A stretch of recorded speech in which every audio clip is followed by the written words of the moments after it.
share. I know. That's at least what I do. Need a bigger area. We touch it every time. So, Can't see back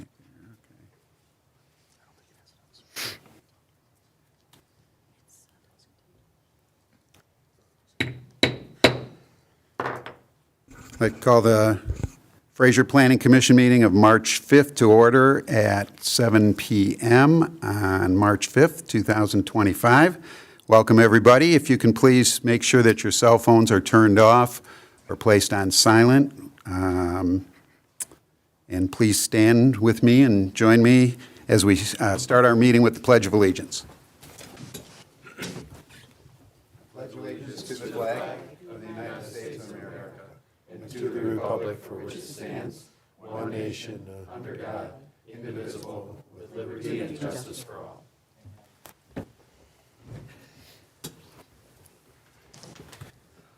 Thank you. Now we'll begin with roll call. Mr. Clerk, if you'll please do that. Commissioner Barr? Here. Commissioner Zarnecki? Present. Commissioner Farina? What is that? Still complaining about your seat. Commissioner Kyle? I'm here and I'm not going to complain. Commissioner Meyer? Here. Commissioner Tuller? here. Chairman Warnick? Here. That is a quorum, sir. Thank you. And now we'll continue with the approval of the agenda. Well, Mr. Chair, Yes. I would like to have something removed off the agenda. Well, that'll be what this is about. So we need discussion or comments. So this is the time to do it. So That's why I brought it up. Commissioner Kyle. I would like to have 6A, nope, I apologize. 7A2, remove the driveway expansion for now. After some things that happened a couple weeks ago, I drove through the city, and what the people were pretty much slamming us on Facebook, I kind of agreed with. So I think before we further that, we should do a little more investigation. We have a lot of streets, Masonic, 13 Mile Road, and through some subs that the people have no place to park. So I think that they should have the right. This is a public hearing now. And there was also, for a public hearing, we're supposed to have notification. I seen no notification, and there was nothing in the Chronicle about it either. I did investigate that and talked with Ms. Sarah if you want So to. we publish in the Macomb Daily. I don't know if anybody even reads that. The Chronicle, every resident of Fraser gets the Chronicle, and that's what it's always been through since I've been on the commission. It's since my time. I've never starting published here, anything in the Chronicle since I've been clerk. It's always been Macomb Daily for myself as well.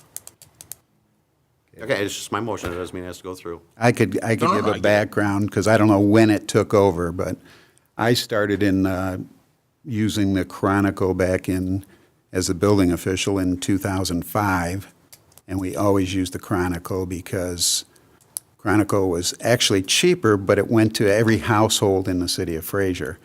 I called the Chronicle this week because I felt the same way, and but when I talked to Lauren, she had let me know and gave me the proof that it was noticed in the Macomb Daily. So it followed procedure by the state, I believe, right? And, but when I talked to the Chronicle, she gave me a lot of information. And where it goes to, they are biweekly, every 2 weeks. And it was, I can't remember if it was always week. There are some weeks where they go weekly throughout the year. So just as a background for that, of what I discussed with her, I guess it won't hurt to mention that. I know when I started it back then, it was the same thing, because we have to have 15-day notice in the paper from the meeting, as well as if there are 300-foot notices, those have to be out at the same time. So the Chronicle, if I got it to them, their deadline, and I verified that again with them this week, since I haven't had to do it since 2018. And in 2018, when we still had McKenna, we were using the Chronicle. When Sarah Traxler was here, we always used the Chronicle still. So somewhere from 2018 till now is when it changed. I have no idea when. So, but I'm not the one that makes that decision. So I guess it happened the other way, but just so you know, when they did it, because I got a comment back from Lauren that, I think from Cynthia or something, or somebody that said the reason they use that is because deadlines. The thing is, I verified with them that if you gave it to them on a Friday before the published date of a Wednesday, which it always was with me, I just verified with them that it's the same. And if it was put in, given to them by Friday, they put it in the Wednesday Chronicle. If you didn't, I had plenty of times where clerical or somebody didn't get it to them in time, and I verified with them, do you still accept it? If we got it on a Monday morning, would you still put it in Wednesdays? They said yes. So when you said it was something that deadline-wise, they were easier to do. We're talking about the agenda, okay? Yes. You want to put it in? Yeah, I'm just continuing because he brought it up, so I'd like to add an agenda item to discuss it. exactly, that's what we should do. So we'll add an item. We can do it right at, Well, we had the motion to remove, and it hasn't been seconded. Did anyone want to second that? I'll support it, but I would like to speak, we cannot it's, a- remove a public hearing. Right. So the public hearing has to be held this Right. evening, no matter what. I guess maybe we might be able to postpone it. You can always have another one. There's yeah, nothing stopping that's, that. if we decide to do something with it that puts it off, we can do that. Is there anybody here for the public hearing, or just all? We'll see when it comes to it. But we have to do it because we haven't noticed. Counselor, what do you say? Yeah, I think because you've given public notice, I guess the thing I'm wondering is, we're talking about the difference between Macomb Daily and this Chronicle paper. I mean, if you wanted to postpone this, and then is the objection which paper we're publishing it in then? Is that the reason why you might want to? And it sounds like John, because I talked to him before too, that he had said it wasn't in the Chronicle. And then I followed up with some other commission members, and they didn't see it in the Chronicle. So we kind of all took the thing that, wait, we're going to have to cancel this because it's not published. We just thought it was in the Chronicle. But apparently, after I discussed with Lauren, it was, and she sent me the proof that it was published in the Macomb Daily and timely. Okay. So that's why we've, so we'll proceed with the meeting. We can add. Yeah. I think we can wait till the agenda, actually, until we hit that item before we Right. table it any further. Right, and I think that might have been Mr. Farina's point, was to, when we get to that point in the agenda, then we can, and I don't think it's improper to have a part of the conversation if you want to talk about notice when we get there. I don't know if I would remove it from the agenda, but if you want to have that part of the conversation, I think that's fine. Yeah, I think that's a proper way, as long as you agree. Okay, so as of right now, we don't need to change the agenda because we are going to be discussing about it then at that time. Agreed? Any other comments on agenda items? Yes. Well, let me clarify, Mr. Chair, if you don't. Yes, please. Number one, we have no objection to the public notices going in the Macomb Daily. I believe what Mr. Chair and I are concerned about is not everybody, you have to pay to get the Macomb Daily. And I would think that most residents do not pay to get the Macomb Daily. I would like to No, see the maybe Chronicle. zoning ordinance text amendments where you want the information to go out to all the residents. That alone should be published in the Chronicle. Many other public notices regarding land and special uses and whatever, to me, is okay with Macomb Daily. But I don't want to delay that. We do have a motion on the floor, and I second it, so I guess maybe we should ask the maker of that motion to rescind, to pull back that Rescind till- motion, and I'll I'm support more than that. happy to rescind it. And I will support that and take that Okay, motion off the so floor. if you can make note of that, and we'll discuss it at the time the hearing comes up. Okay. Any other comments? No more discussion? I have a motion to approve the agenda as it's noticed. As revised per Commissioner Farina, I believe. He's asked. No, we talked about it. Are you rescinding your motion since we're going to be discussing about it at that? We're going to discuss it. We are going to discuss it, and if we keep it on that agenda I item. never made a motion. Yeah, okay. Something to the agenda. So I think we're okay, after everybody's totally confused. Right now, we're at the agenda as published. Yes. Do I have any motion for the agenda as noticed? I'll move to accept the agenda as noticed. Second. Oh. Okay, we have a motion by Commissioner Farina and supported by Commissioner Meyer. Okay, if we could do roll call? Commissioner Barr, Yes. Commissioner Zarnecki, Yes. Commissioner Farina, Yes. Commissioner Kyle, Yes. Commissioner Meyer, Yes. Commissioner Tuller, Yes. Chairman Warnick. Yes. We have an agenda. All right. And that, we'll go to the chairperson's opening remarks. Tonight's meeting will follow the agenda, which was posted online and has been printed for you here. Before we begin, it's important to let everyone know that the Planning Commission is created by state law. The commission is comprised of 7 members, all of whom have volunteered to serve. Members are appointed by the mayor and confirmed by council, city council. The role of the Planning Commission is to plan and promote the efficient, coordinated development of the city for the health, safety, and general welfare of its residents. We are not here to negotiate with applicants or allow everything an applicant is requesting. However, the Planning Commission does have the power to approve certain requests and recommend others. Depending on the nature of the request and whether all the standards in the zoning ordinance have been met, Planning Commission may also impose conditions on a proposed project in order to ensure that those standards are met. Other individuals here with us this evening are our legal representative from O'Reilly Rancilio PC, Alexander Hissong, city planner representing McKenna and Associates, Lauren Sayre, and the city clerk, August Gischlag. The procedure followed by the Planning Commission for public hearings, which we will have tonight, first involves the city planner providing an overview of each case. After the overview is completed, the applicant will be asked to provide additional information and answer any questions the Planning Commission members may have.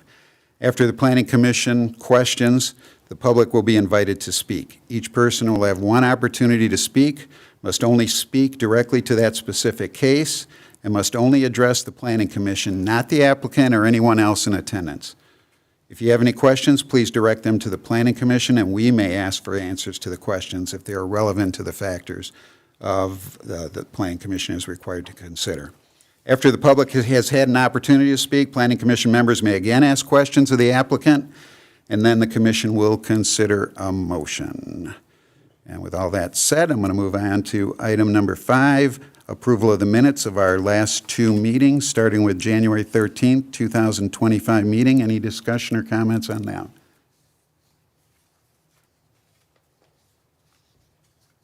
Seeing none, do I have a motion to approve the minutes as we have them submitted?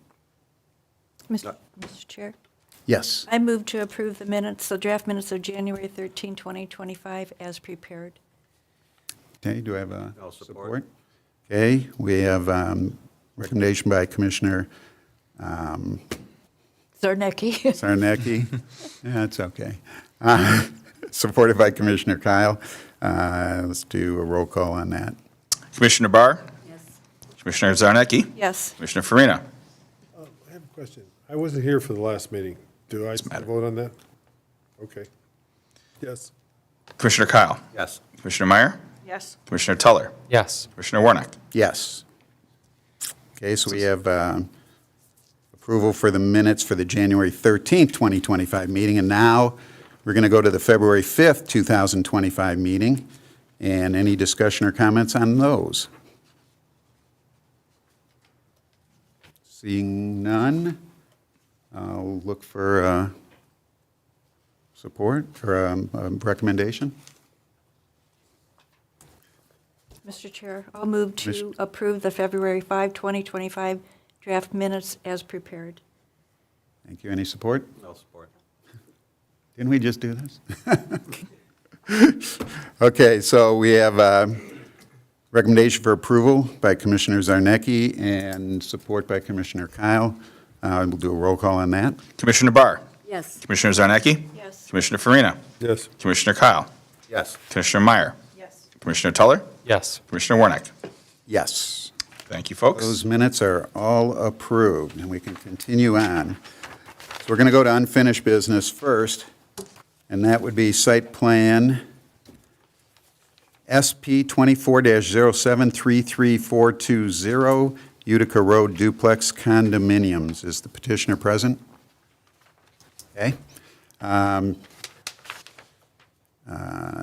Ms. Sarah, if you could give us a background on this one again? Thank you, Chair Warnock. Just again, to catch everyone up, I apologize. The first review was included in the packet instead of the second review, which addresses the applicant's updated site plan. So that's the one you have printed before you, and that's the one I'll be giving an overview of right now. So the location is at 33420 Utica Road. So it's in between the Fraser Villa and the Newberry Brook condominiums. The applicant is proposing a 7 duplex, so 14-unit total condominiums in this site, and the applicant also received a use variance for this as it's located in the RM district, which doesn't allow multiplex developments. So the applicant was here in January, and the board moved to postpone so the applicant can make revisions to address some outstanding items on the site plan, some items that are still outstanding. We noted the side yard setback, although Chair Warnock did point out where it was noted that it was about an 11-foot side setback on the building. We were just seeing that 513, so we wanted clarification, but it does meet that standard. We are still requiring that the 2 barrier-free spaces are dimensioned so that we can ensure they're meeting ADA compliance.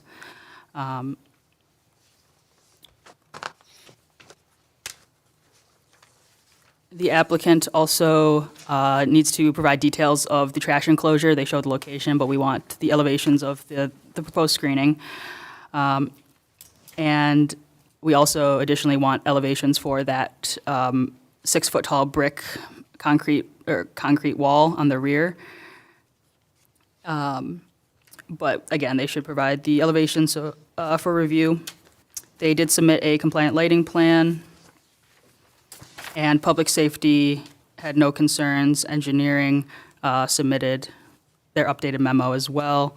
So since the outstanding items are minor, we recommend approval conditioned on the following requirements. And I would actually remove the first one since the side setback. So the following requirements: that the applicant shall provide parking stall dimensions for the barrier-free spaces that are compliant with Section 3294 and federal requirements. The applicant shall provide the details of the screening wall along the rear property line, and the applicant shall provide details of the dumpster enclosure. Okay, any further questions from the board for the planner? Oh.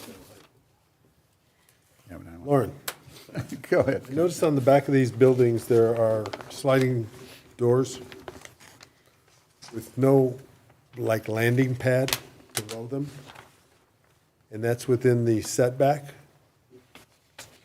And if there isn't something put there uniformly, each person is going to have to come to the ZBA for a variance for different things that they want to do.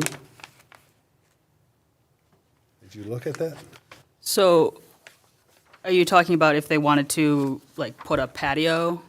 Correct. So if it's a patio, it's not a structure, so it doesn't have to meet that setback, so I don't believe they need a variance. If it's an at-grade, are you talking an at-grade patio? Well, okay, let me get involved here a little because you guys will keep talking. There's more of a building requirement, which could be addressed, I guess, when it's submitted, but I would say it's Planning Commission's place, because it would be part of a site plan, that all are uniform to pass code. Whether there are applicants afterward, you have a separate exit there. It's an egress point. You can't egress and leave it 3 feet down, which is about what it is when I counted the brick. So in a lot of places, you have a new house, and they get C of Os conditional, with putting and stopping that door from opening. The only problem here is that door is required for egress back there. It's not the main egress, but it is a second egress where a lot of people go through a garage or whatever other, they have other exit doors. This is the only other exit out of this building. So with that in mind, when I looked at that, it's 11.44 feet from the back of the structure to the side lot line. After discussing with Lauren just before the meeting, really, the 5 and 13 is, the setbacks from both have to be 13 total minimum, and one of them at least 5, which would make the other one 8 if that one's 5. Well, we're looking at that other setback, and we're thinking it's that 5-foot that they show from the north property line, but that isn't. It's the setback to the building that they're looking at, which is, who knows how much, it's a lot. I didn't sit and try to figure it out. So, but the back is still 11.44 feet per this plan. Okay, so if you did take the 8-foot as a required setback, you could still have a structure 3.44 feet. Correct.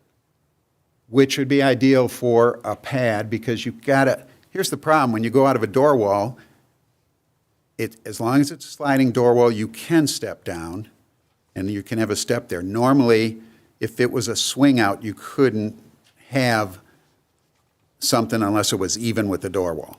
So the door wall would come out, you would go onto whatever it takes to go down then. So you could put a step system there going down, but it's got to be at least provided, and it should, I think, have the 3x3 pad, because that's a requirement. So if you go out on a 3x3 pad and then take probably 2 steps down, you don't need handrails because it's not over 4 risers, it's not 4 risers. So this is just adding some building things to it, only because of my experience. It's not, I'd rather catch it now. If there's a way that you guys, what Frank is saying is to be consistent back there and guarantee that something's there. Now, if it comes along later, is it fair to all the rest of them that one person then puts something out? They're not going to be able to go past the 3.44, no matter what. So there's no way you're going to get a deck that big. So it looks like the only way they're going to get out is with that. Now, can some people make that 3-foot go across the whole back? Yeah, they could. But you're not doing that probably. I'm thinking you're probably going to look at what passes. And I would say you probably got to put that 3x3 landing on each one. So if that's, let's get the petitioner up, and then we can discuss that with them. I believe they would actually have, I think it's just 5 that they would need to meet because they're hitting that 8 on the other side. So they could extend. 5 would be the setback. So Well, they that's could true. extend to 6. You're right. 6. So they could get a little more, 3 foot more, so they could go 6 foot. Correct. Okay. I think you'd be okay with that. I keep thinking of this like a back, and it's not the back of a house, because the back would be 22 feet, so I know it's not that. Okay, so we can discuss that if there's any, if the petitioner wants to provide something or let us know that they're going to do that. Any other questions, though, for the planner? Seeing none, I'll invite the petitioners to come up.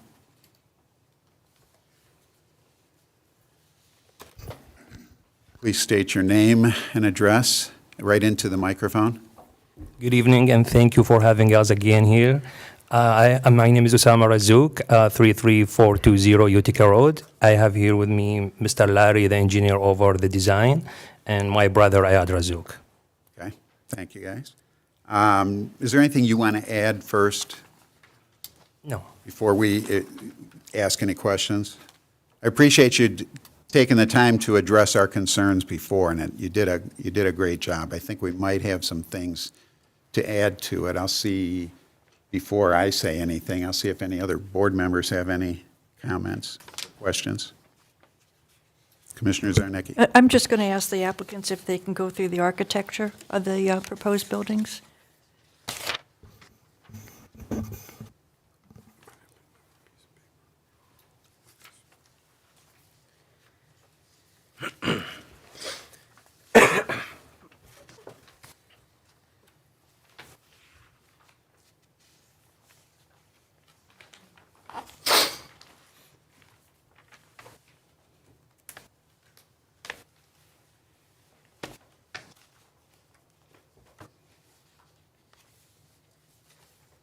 So I guess you're looking at 4 elevations, and Commissioner Zarnecki wants to know basically what that what's there? What are you Building using for the materials. building materials? Yes. I think that's brick and vinyls. The front is property, brick, yeah. and the sides is a brick and vinyl. And that peak, the front of that peak, what is that? Is that just wood painted, or, Yes. That's what the, yeah. and the columns are wood painted too then? Okay. And do you have a color scheme to it? Rough on, Roughs on cedar, roughs on wood, yeah, yeah. And a color scheme, gentlemen? Is there a color scheme to the units? Reddish. Yeah. Whoever's talking there, make sure you pull the mic to you. Reddish color, I'm sorry, sir. red, any kind of red, yeah. Okay, okay, thank you. Or dark brown.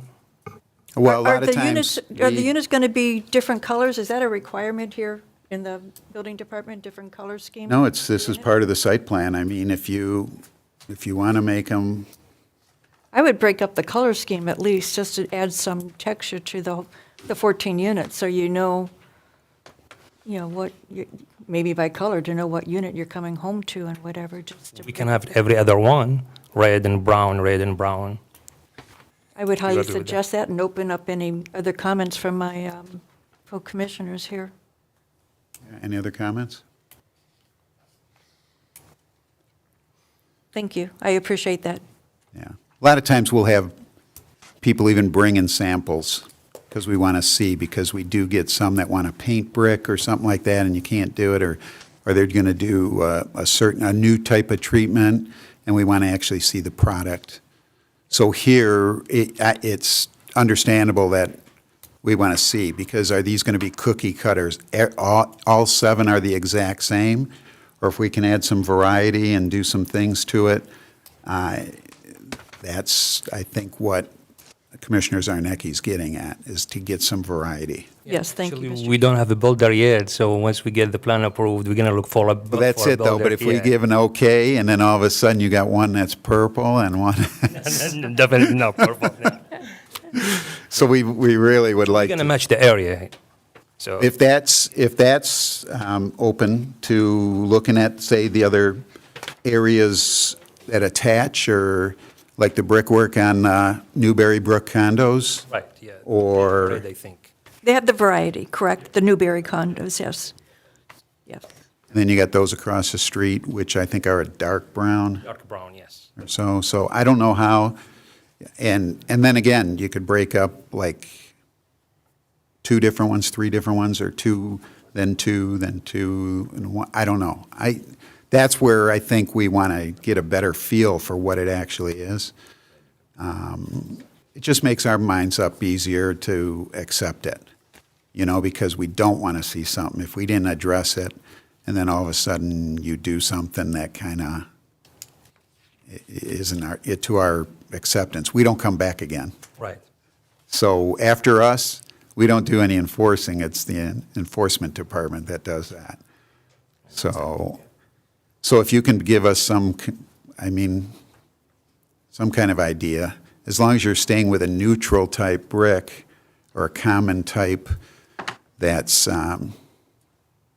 within that range of brown to reds, you want to say that? Yes, Or that's what- I'm not putting the words in your mouth. Yeah. I leave it up to you. Yeah, we're gonna make it like a range between red and brown. 2 red, 1 brown, 2 red, 1 brown, 1 brown, and Okay? Is that acceptable? Yes, that's fine with me, yes. Okay. Yes, any type of architecture that would break up the monotony of the units being the same. Okay, and then we're talking, so let's look at it one side at a time. Because the front, you got all brick. And then the peak, the porch covering, different. What's the railing system on the front? Let's finish with the front. Is it like a black railing? Is it a black aluminum? black. Okay, yeah. And a brick front to that, to the porch then. Okay, so let's go to a side now. Do we have actually all 4 sides separate? I don't have a graphic. You don't have them on there? Okay. Well, I think we got this one side there, and the other side is the same as this side, pretty common. So you're basically going up half brick and then half vinyl siding? That's right. Okay, now we come back to colors. And if the vinyl siding is, All white. okay. To agree with. All Because white. I just use an experience. I've been at places that say they use white, they get the cheapest one, stuff's flying off it because it's all the installation and how it's secured, and if heat affects it. And you start getting buckling, and they really do look bad. They can look bad in 2 years from now. Right. So that's why we want to see things like there. You could have gave us maybe a piece of the siding. We could see, is it a nice wood grain? Does it have some texture to it? There's a lot of nice, especially with the browns, where you can get some browns and beiges, and it gives it a whole different appeal than looking at it like that. We look at that, we're thinking white, and I don't know. I've heard, does anybody have any other comments on the siding? I agree with you, Mr. Chair. The white doesn't set very well with me. A little bit of color, a little bit of texture. I'm even thinking at the front with the windows, a little bit of how I want to say this, a little bit of detail on the windows, even different windows on one side or the other, just to break it up, as well as the color scheme.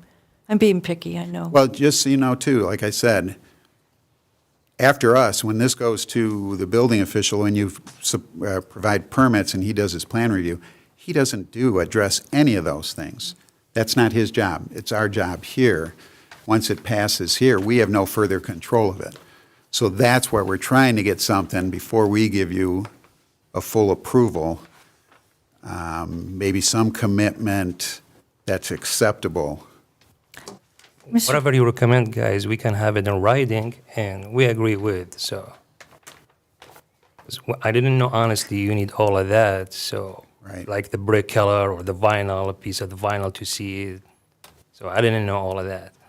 Well, just still, if you want to recommend something, and we can have it in writing, and we agree with. Well, again. Because definitely, we're not If looking it's a for something very recommendation, cheap. where do we get the proof? It's tough. We're in a position where we approve something, then you put something different, and they say, well, that's what you approved. You know, Commissioner Farina?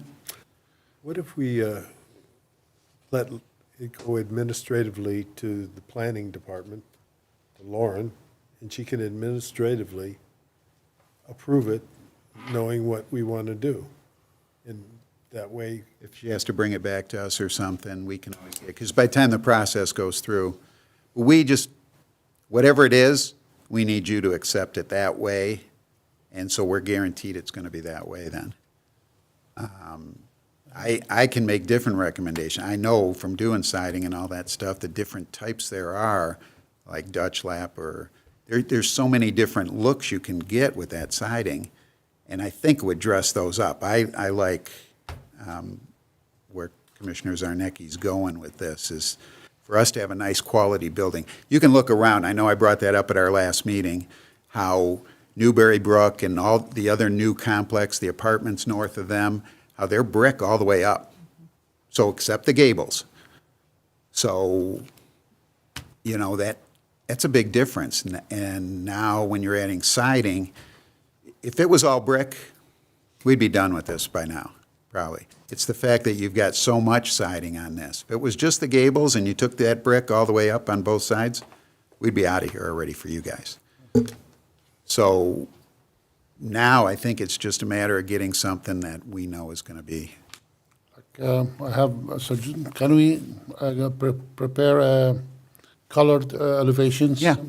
I mean, and we could do it the way that was said, and you present it to the planner, and the planner just can follow up with us real quick. But I think it's just a matter of seeing, even if it was pictures, and if you could forward them to us and get but here's the thing, we're in a weird position, because once we approve it, and we're not going to approve it individually, we have to do this in our meeting. And Okay. what about the brown brick? We can put the beige siding, and the red brick who's white is okay with the red brick? If it was me personally, because I really I want to see these looking really nice because everybody else has. We throw in something that has, like I said, siding that starts falling off. It just doesn't look, it dulls. There's a lot of them where the UV rays change it completely. So, but it's not that much more expensive to get a lifetime warranty siding. That's what I'm about to And you say. can get one with actual wood grain changes in colors that would be per the brick you use and really make this place look nice. Yep. And that's fine. what I'd like to see. Yep, that's what I'm about to say. We're gonna use all brick around, so no vinyl. Did I hear you No correctly, siding all vinyls, brick? all You're brick okay with around, all yes. brick? Yes. Oh, you're That's okay with that then? So we don't have to Wonderful. then? Okay. Now, except the gables probably, Yes, right? that's right. So as long as you can keep that gable siding still, we want it to look good. Thank you. Okay. Beautiful. We appreciate that. That's good. Any other questions? What do you mean, except the gable? The gable, we want it to be like, No, the gable end can be siding up above, but he's talking about staying up all the way where the brick in the front ends, staying around that belt line all the way around. That'll change that whole thing to match the other places down the street. And I think you're not putting in an inferior product then compared to the other ones we've accepted before. You understand that? Okay. And still just keep something that, where the siding is complementary, and all your good ones will be a lifetime warranty anyway. That's right. So you get something where the colors aren't going to fade and that. I think you got a chance to make this a really nice little strip of, 7 places with 14 homes there, that I think any little bit you put into it, it just makes the sale even easier. And I think you're going to get, it's a great piece to do with that property, because I've been here my whole life, and I know what that property's been like my whole life, and I know the owner. So I think you're going to dress that up nicely. Were there any other questions on anything else? Because I had a few. Go ahead, Commissioner. Was there a reason why you omitted the windows on the side elevation from the living room and the toilet? It shows there, but in the packet that we have, the windows have been removed from the living room and the bathroom. I think just because the distance between the two buildings became shorter. It was 25, now 20 feet. Okay. It's kind of privacy. As long as you're going to have to address any other building requirements, so. But it's those, is it shown in the plan? I can't remember. Is it in the floor plan, though? It's shown in the floor plan as being removed. It's not shown on the elevation? yeah, No, the revised this is the old rendering. Right, the new one. This- It doesn't show in a revised one. Okay. Yeah. Right. But there are still then some windows going up there? No. No, they're No, not on the Removed side. it. Okay, all right. Yeah. I'm sorry, because I didn't notice that part. Okay, any other further questions? Okay, we okay with that, though? We're okay with no windows, is that what we're saying? Is that what we're Yes, saying? that's- Okay. Everybody in agreement there? Yes. Okay? And I'm sure you'll work out something if it needs to. Sometimes just adding something for light to come in, like glass block or all kind of different things you can do. But doesn't mean you can't do it with that, because you're adding something. I think our involvement is, when it comes to that point, I think we're okay in acceptance of it, if everybody agrees with me. Okay, I don't want to speak for everybody. So here's my concerns, and if anybody has any, they can still bring them up. But the elevation of the dumpster, I think, was that in Lauren's comments? Okay, but the elevation of the rear panel that you're going to do for the fence. I was a little concerned, because all it does is say, Let me open. you know, it will be brick appearance, it will be gray color. to match the ones adjacent? Because if you can stay with that, We can paint it any color. as long as you're staying, yeah, because it is a poor decorative brick. Yeah. So as long as you're staying consistent with the ones adjacent to it, we just want to keep things looking uniform. I think it just makes both of your properties look bigger. Right. by keeping their brick look the same as yours. And you're okay with that? Okay. Already update the plans. I think he sent it to Lorraine long time, a few weeks ago. Few days? Yeah, sorry. But we're okay. And I did also the dumpster to match the same color of the, To do the same color as that is? yes. Okay, good, good. I think that's everything I had. Anybody else? Last chance. We're going to consider the screening, I'm sorry, Mr. Chair. The screening for, The concrete wall along the rear property? that's what we're talking about. Okay, you're So talking. we're talking about, they're going to keep it looking the same as the Yes, adjacent? okay. Because it's already shows that it's poured decorative brick. Okay. Yeah, what I wrote here is to be 6 feet tall, 6 inches thick, 6 Yep. feet tall, wall brick appearance, Yep, as long as we stay with color-wise then. whatever color you can. So- Gray, paint any color. They can make that even part of the motion if somebody wants to make a motion. Do we have another comment? The gazebo, construction of the Oh, gazebo. exactly. Okay, I like that. You didn't give us an elevation of the gazebo in all of our drawings, so we have no idea what it's going to look like. And I think we're more concerned, this is just in talk that I was with, and that the look of it could, if we don't say what it's going to be, you could come in there, and I've seen some gazebos that look horrendous. And you're going, this is a 30-foot diameter, so. I have a suggested drawing here with us, so. Do you have a drawing that you could pass around? I think that would help us with our decision. So that design is manufactured here in US. It just need to assemble it and put it together inside. Good. Well, that's pretty. Yeah, it is. Thank you. Got enough? We could pass them. if you Yeah, don't. we can share. Okay. Very good. That's really nice. Yeah. Yeah, it could have been, see, if we didn't see this, Thank you. we can come along after and you just got some sticks holding the roof system up. I prepared that because I know you're gonna ask about it. Yeah. At least somebody, and this was where we went with the gathering place. I think Commissioner Toller brought that up too before about the meeting place and stuff like that, as I did. But you'd probably put some benches or something in there. I'm not worried about that. This is the structure. This is what we cared about. So I think you just answered a big question there. So if anybody else on the board have any more comments or anybody wants to entertain a motion? I have a question with the picture of the gazebo. Are we going to do the landscaping that's pictured on the gazebo? Or are you going to do landscaping as pictured? Just a question.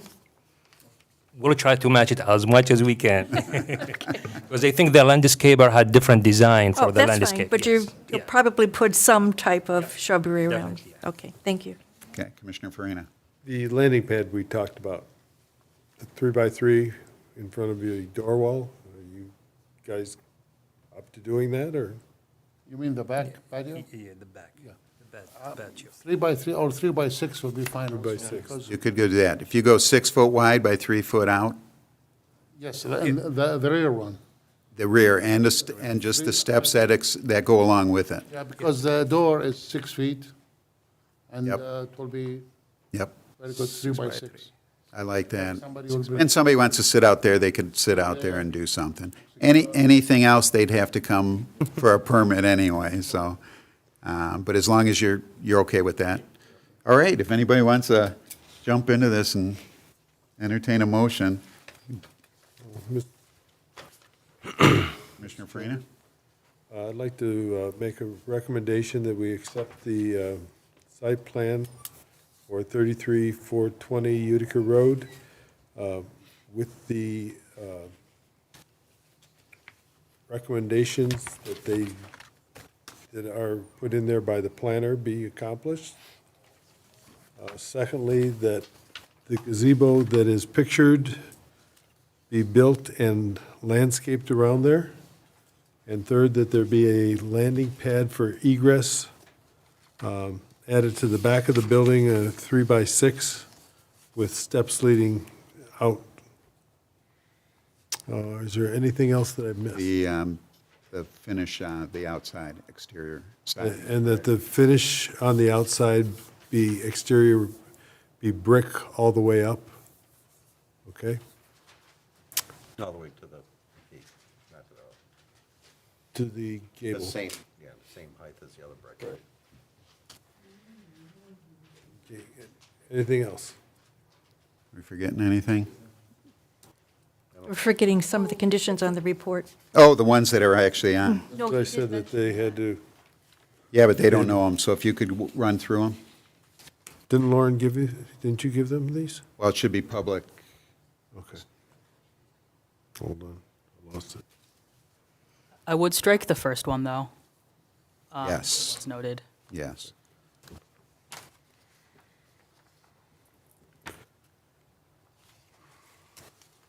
Need a copy? That the applicant shall provide parking stall dimensions for the barrier-free spaces that are compliant with section 3294, parent 2, parent, and federal requirements. That the applicant shall also provide details of screening, of the screening wall along the rear of the property line, and the applicant shall provide details of the dumpster enclosure. And you said the other ones for the side yard.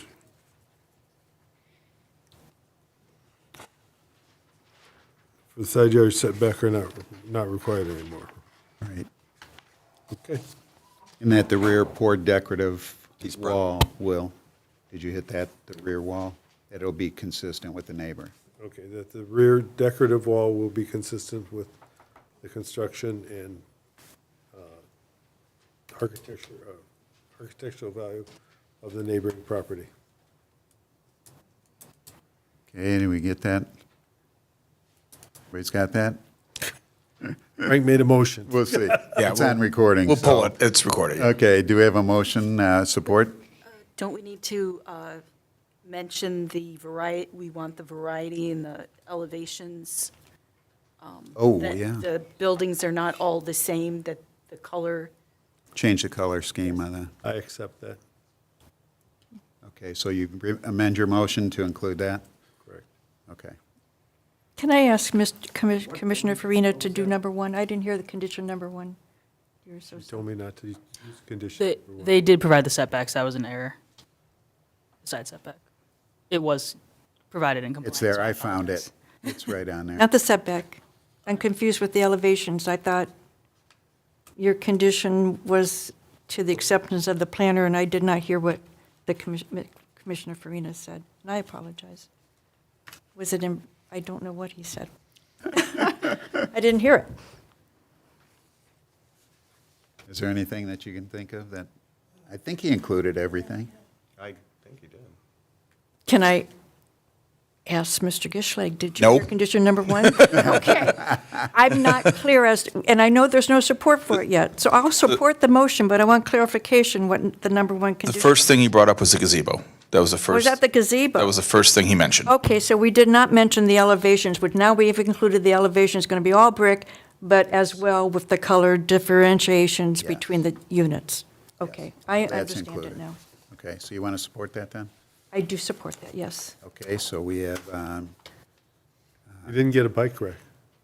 I don't need a bike rack. Oh, my Lord. we do have the new plan, shows the sidewalk all the way to the street, which, that's good. I think you guys did a nice job.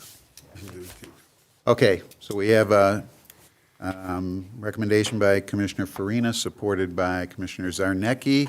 Let's do a roll call vote. Commissioner Barr, Yes. Commissioner Zarnecki, Yes. Commissioner Farina, Yes. Commissioner Kyle, Yes. Commissioner Meyer, yes. Commissioner Tuller, Yes. Chairman Warnick. Yes. So we've got, that passes. Thank you. Thank you for All coming have back. a good night. Good Chair job. Warnick, would you like to You have stamp to it stamp now, that and or? approve it. Oh, yeah, and let me, I've got 2 copies over there. we can, let's get this, before you guys take off, I'm going to do this so you don't have to come back. I'm just going to stamp them approved. Approved with the stipulations as noted. Yeah. Okay, let's do these two.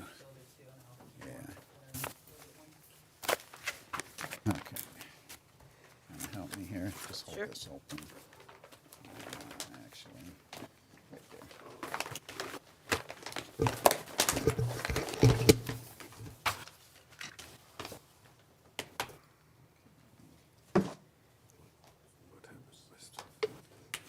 You gotta sign it. That's the zoning board of appeals. Oops, The other one, is there another one there? on top of your button thing. Oh, here it is, sorry. You want a different one? There we go. Okay. No, we're good, because that one's not getting pulled over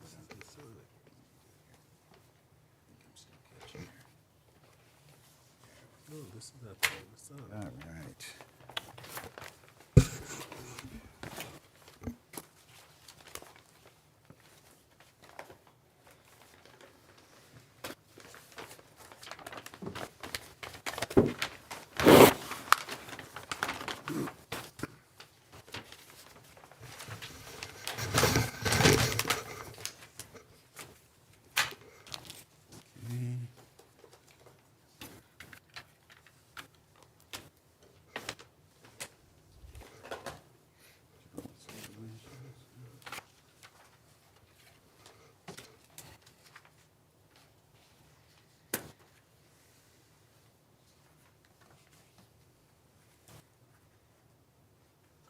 You told me to, oh, okay. Oh, you did the date there. Well, you told me last time to put the date down at the bottom.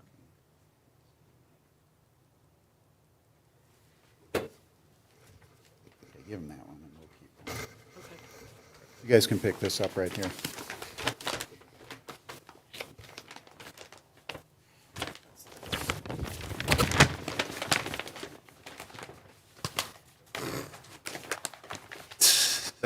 Okay, this one does Just give not it to them. work.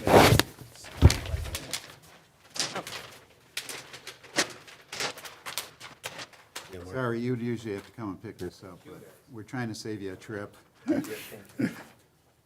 Okay, we're good there. It's right by your foot. All right, you could take that back. You want this back? Oh, I just drove.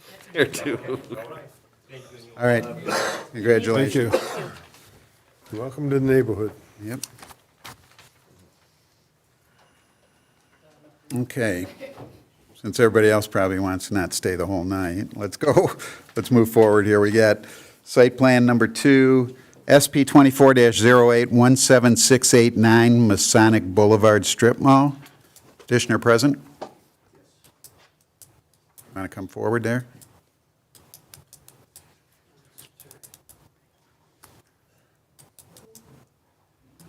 You don't have to, we're going to first get the planner. Hey, right there. We'll get, Lauren, give us a background on this. Thank you, Chair Warnick. So this site's located at 17689 Masonic Boulevard. So it's not quite at the corner of Groesbeck and Masonic, but very close. It is commercial neighborhood zoned, CN zoned. It abuts an industrial to the east and then commercial neighborhood to the north and the west. So the applicant is proposing to construct a 3,500 approximately square foot retail space with 3 commercial units and an associated parking lot. One thing to note about the site is there is a public utility easement on the eastern driveway that's kind of acting as the shared driveway between the parcel to the east as well. So anything done within that easement will require DPW approval, and engineering would also review it.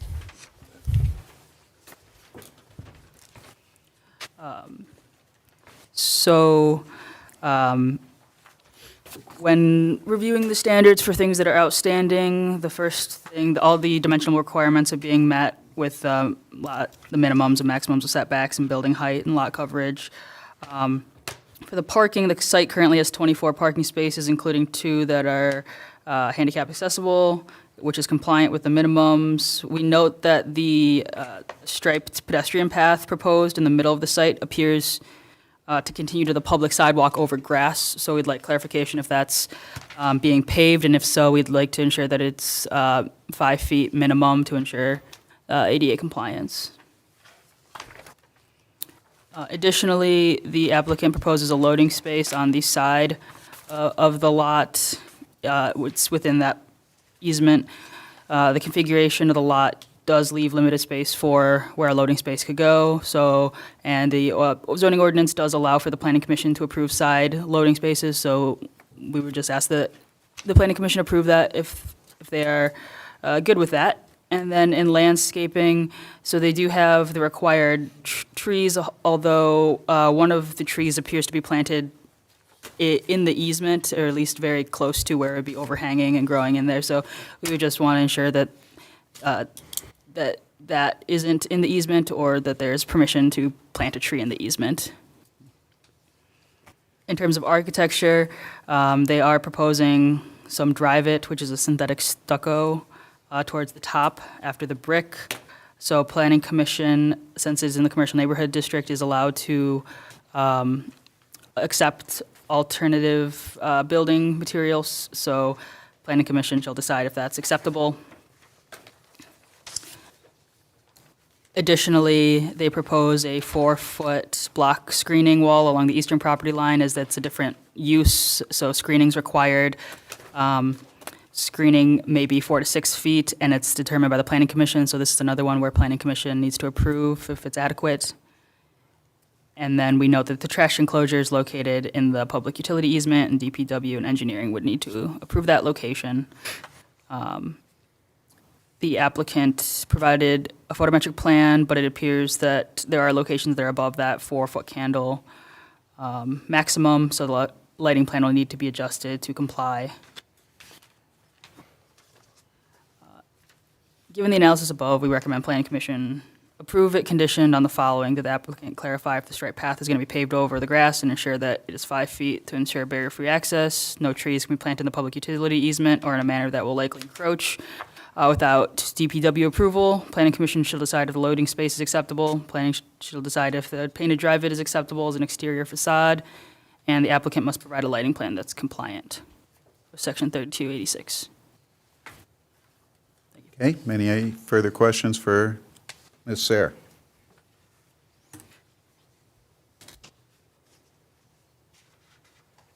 Nothing? Seeing nothing, welcome petitioners. If you can give us your name and address. My name is Tarek Deco. Speak into the microphone. Tarek Deco. My address is 16659 East 14 Mile. Thanks, Terry. Thank you. Name is Sam Thomas, architect on this project. Thanks, Sam. Do you have anything you want to add to Ms. Sayre's presentation? No, she summed it up very well. Covered it up pretty good. Do you understand the things she talked about? Yep, and I think it's all okay, we'll do it, yeah. Okay, so let me see if anybody on the board has any questions for you. Anybody?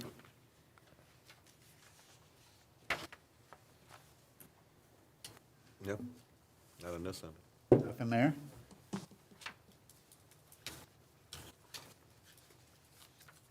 Good. We have the bike rack. I noticed. You made Commissioner Zarnecki very happy. And you didn't even have to come to us yet. We've been to. You've been seeing some meetings. Yeah. I guess, okay, so if nobody else has anything, just as chair here, I think one of the big things is just that loading zone. And I think you're pretty well, that's the only place you really got to go. And you still left room for vehicles when they do. How long, of course, do you know what the stores are going in, or is this, you're not sure yet? Sure. Right, so, We have a couple of people that are interested, but nothing. okay, but they would all be using that same loading zone, if they have.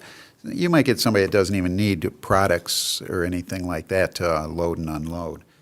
But I think you're covered good with that. You only one at a time. You don't have room to have two people unloading at the same time, but I don't think that's going to be an issue. That'll never happen. And I like that you still gave some room. I think those cars could back out and still get past if you did have a truck that was that big. I mean, that's a 10-foot by 50-foot loading space, so I like it. I think you addressed everything from previously that the planner's comments. You got the sidewalk going all the way to the pedestrian sidewalk all the way from the building to the street sidewalk. As far as I'm concerned, everything looks good. If nobody else? I have one. Okay, Commissioner Zarnicki. Chair. I just want an explanation what drive it is, if you can help me or the applicant. Is that stucco? Sam knows it good. Yeah, so. it's a stucco that we've used on a few different projects. Very resilient. It's foam with a layer of fiberglass mesh and then concrete cover, and then painted. Sometimes you can also get it with the color within the stucco of the. Color impregnated, yeah. More or less maintenance-free, except for the paint? Maintenance-free, Maintenance-free. yeah. We have a building on 14 in Utica that's going on, I want to say, close to 20 years, and it's been painted once. And that's a good thing. You can just put another coat of paint, change the color or whatever. Do you, did you have a color scheme on here? We're thinking probably red brick. We haven't really. Same yeah. color shots.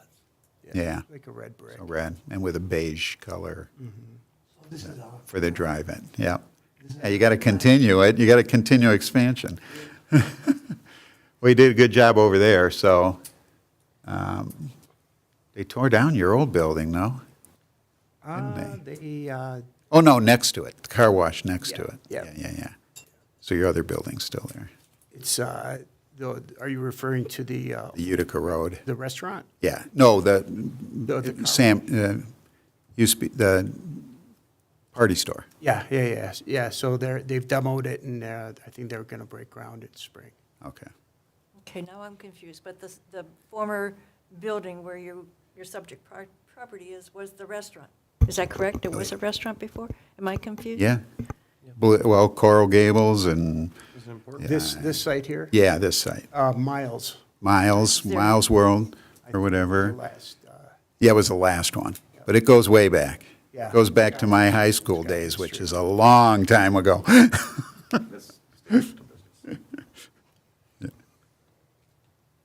Anything else? If not, I'll enter, you know what? I didn't do this on the last one. I'm sorry. Is there any public out that wishes to be heard on this site? Seeing none, I'll bring it back to the board. And anybody want to make a recommendation or?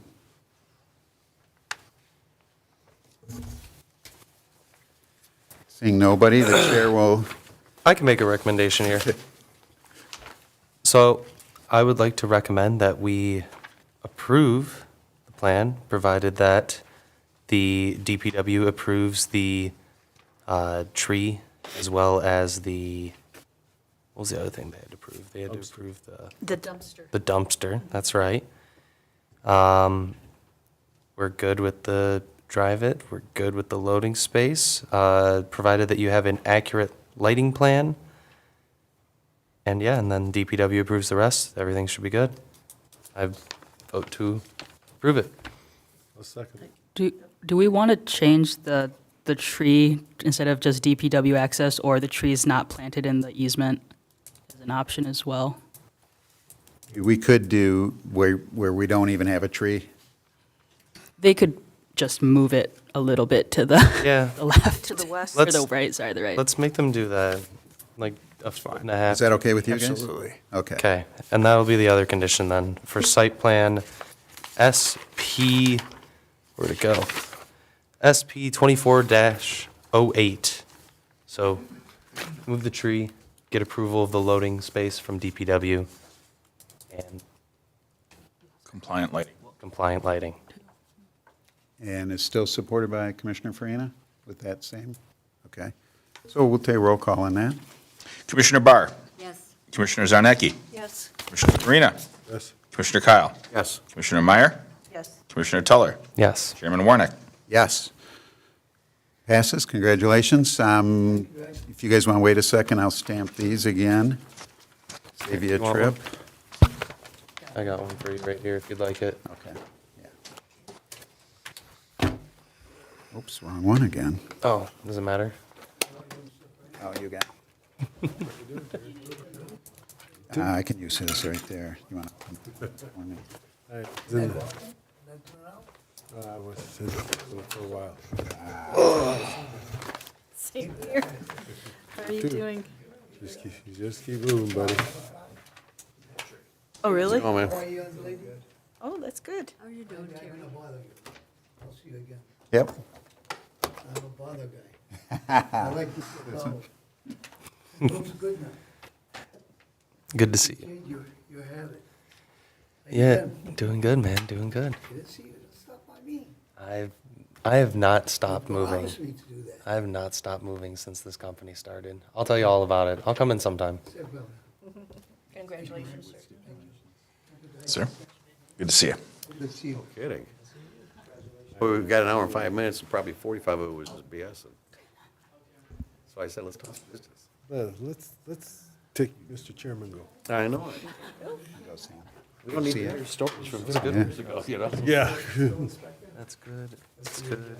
Not here. Yeah. All right, I'll see So you. many items. You got that one for her? I told him.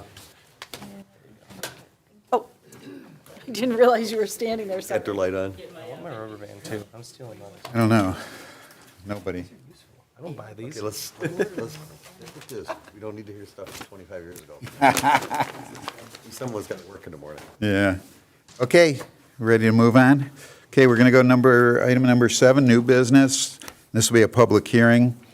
SLU 25-01 for 32314 Utica Road for Fraser Tire. Good, you guys are here. Come on up. While you're getting ready there, if Lauren can give us a background. Thank you, Chair Warnick. So this site is located at 32314 Utica Road. So that's the kind of triangle parcel between Garfield and Utica Road. It's the one that was formerly a House of Vapes. So it is located in the CG, Commercial General District, and the applicant is wanting to open a tire shop with also a service component to install the tires.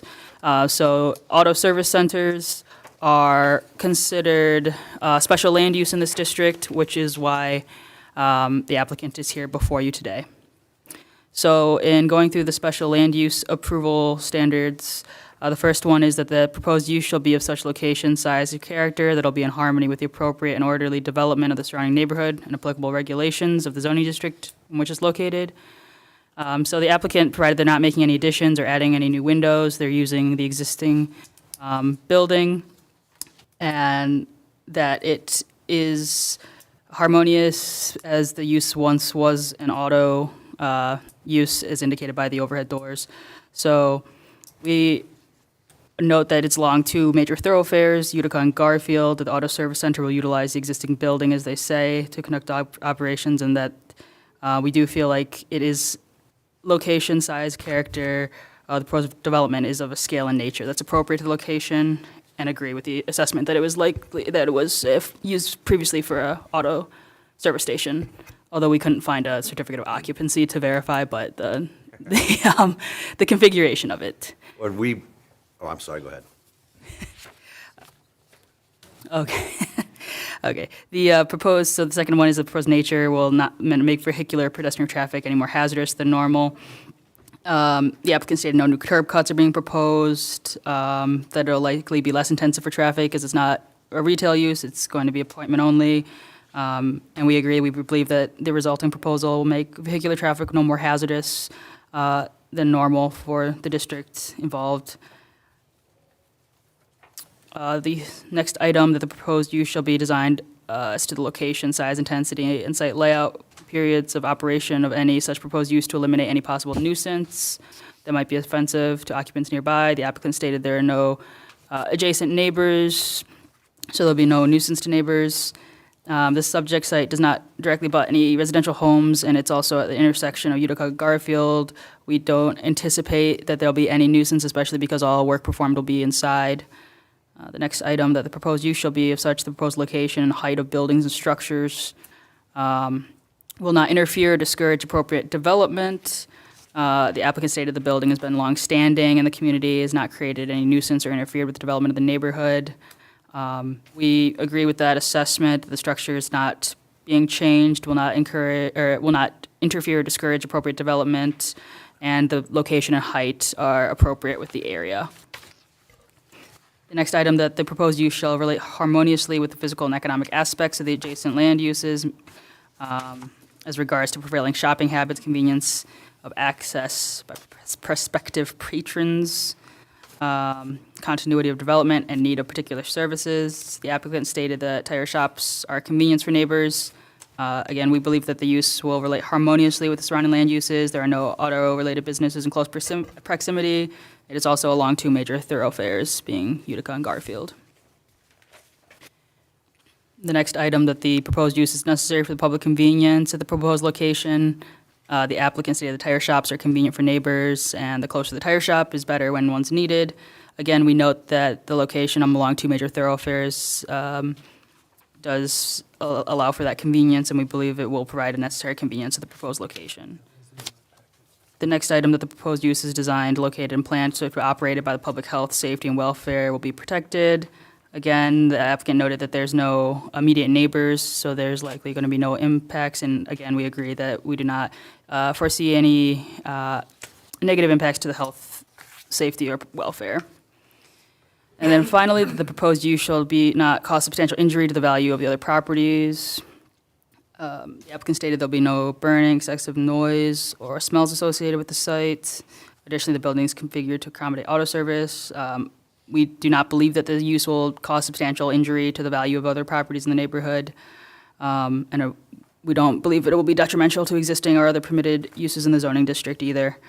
A site plan was provided as is required with special land uses, but this is not a site plan review, and the applicant is also not proposing to make any changes to the building, the outside of the building in terms of additions. So we find that the special land use standards are met. We do not anticipate any adverse impacts due to this proposed use. To ensure potential adverse impacts are limited, we would recommend approval with the following conditions: that no outdoor storage is permitted without planning commission approval, and that all work must be conducted within the building. Okay, thank you. Any questions for the planner? Seeing none, take it back to the petitioners. If you can give us your name and address. My name is Sal Bashi. This is my partner, Dante Shaba. We've got this building about a year ago. We thought we can just rent it out, fix it up and rent it out, but we have a tire shop on Gratiot on 6.5 and Gratiot in Detroit, and we decided to open up a tire shop. We were told that we can open up a tire shop. Oh, I'm sorry.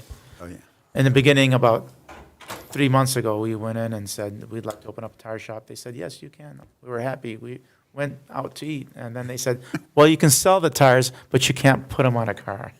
So we said, okay, so what do we need to do? So they said, come before the board, see what we can do for you. Sorry, I got to speak on the mic. So we're here, Eagle Wheels and Tires. Just want to sell tires out of a tire shop, kind of like retail. Okay, anything else to add? My Okay. name Dante Shaba. Any questions for the petitioner? Frank? If, what happens if somebody doesn't pick up their car, since you're not allowed to have storage outside? There is no storage. They come in, we put the tires on right away, and they got to wait for it in our lobby. Okay. Or in the car, I guess. Whatever's safest. Appointments and drop it off? Of course. We don't have room for that. Yeah. Yeah. Is that the same way you operate at your other one? Yeah, they just pull up to the garage door. We have 2 garage doors. They pull up, put the tires on, and they're out of there. You keeping the other one too? Yes. Okay. Yes. So this is an additional? Yes, sir. What do you do with the tires you take off of their cars? There's a state authorized person that comes around for like $3 per tire. They come pick them up. We don't leave them out because I'm not into that because of the mosquitoes and different diseases they might bring along. So we keep everything inside. So they come like a lot of people don't follow this, but they come like once every 3 days or once a week because that's ground use that we can make money and leave new tires there instead of have a bunch of junky tires there. It's the same price whether he comes once every day or once a month, so it doesn't matter to us. You don't make money off Yeah, used tires. exactly. And that's the biggest problem, I think, and that's why Frank's making sure, because Health. it's, yeah. And the problem is, a lot of the tire companies, though, they keep them all outside. Yeah, discount tire, we know. Yeah.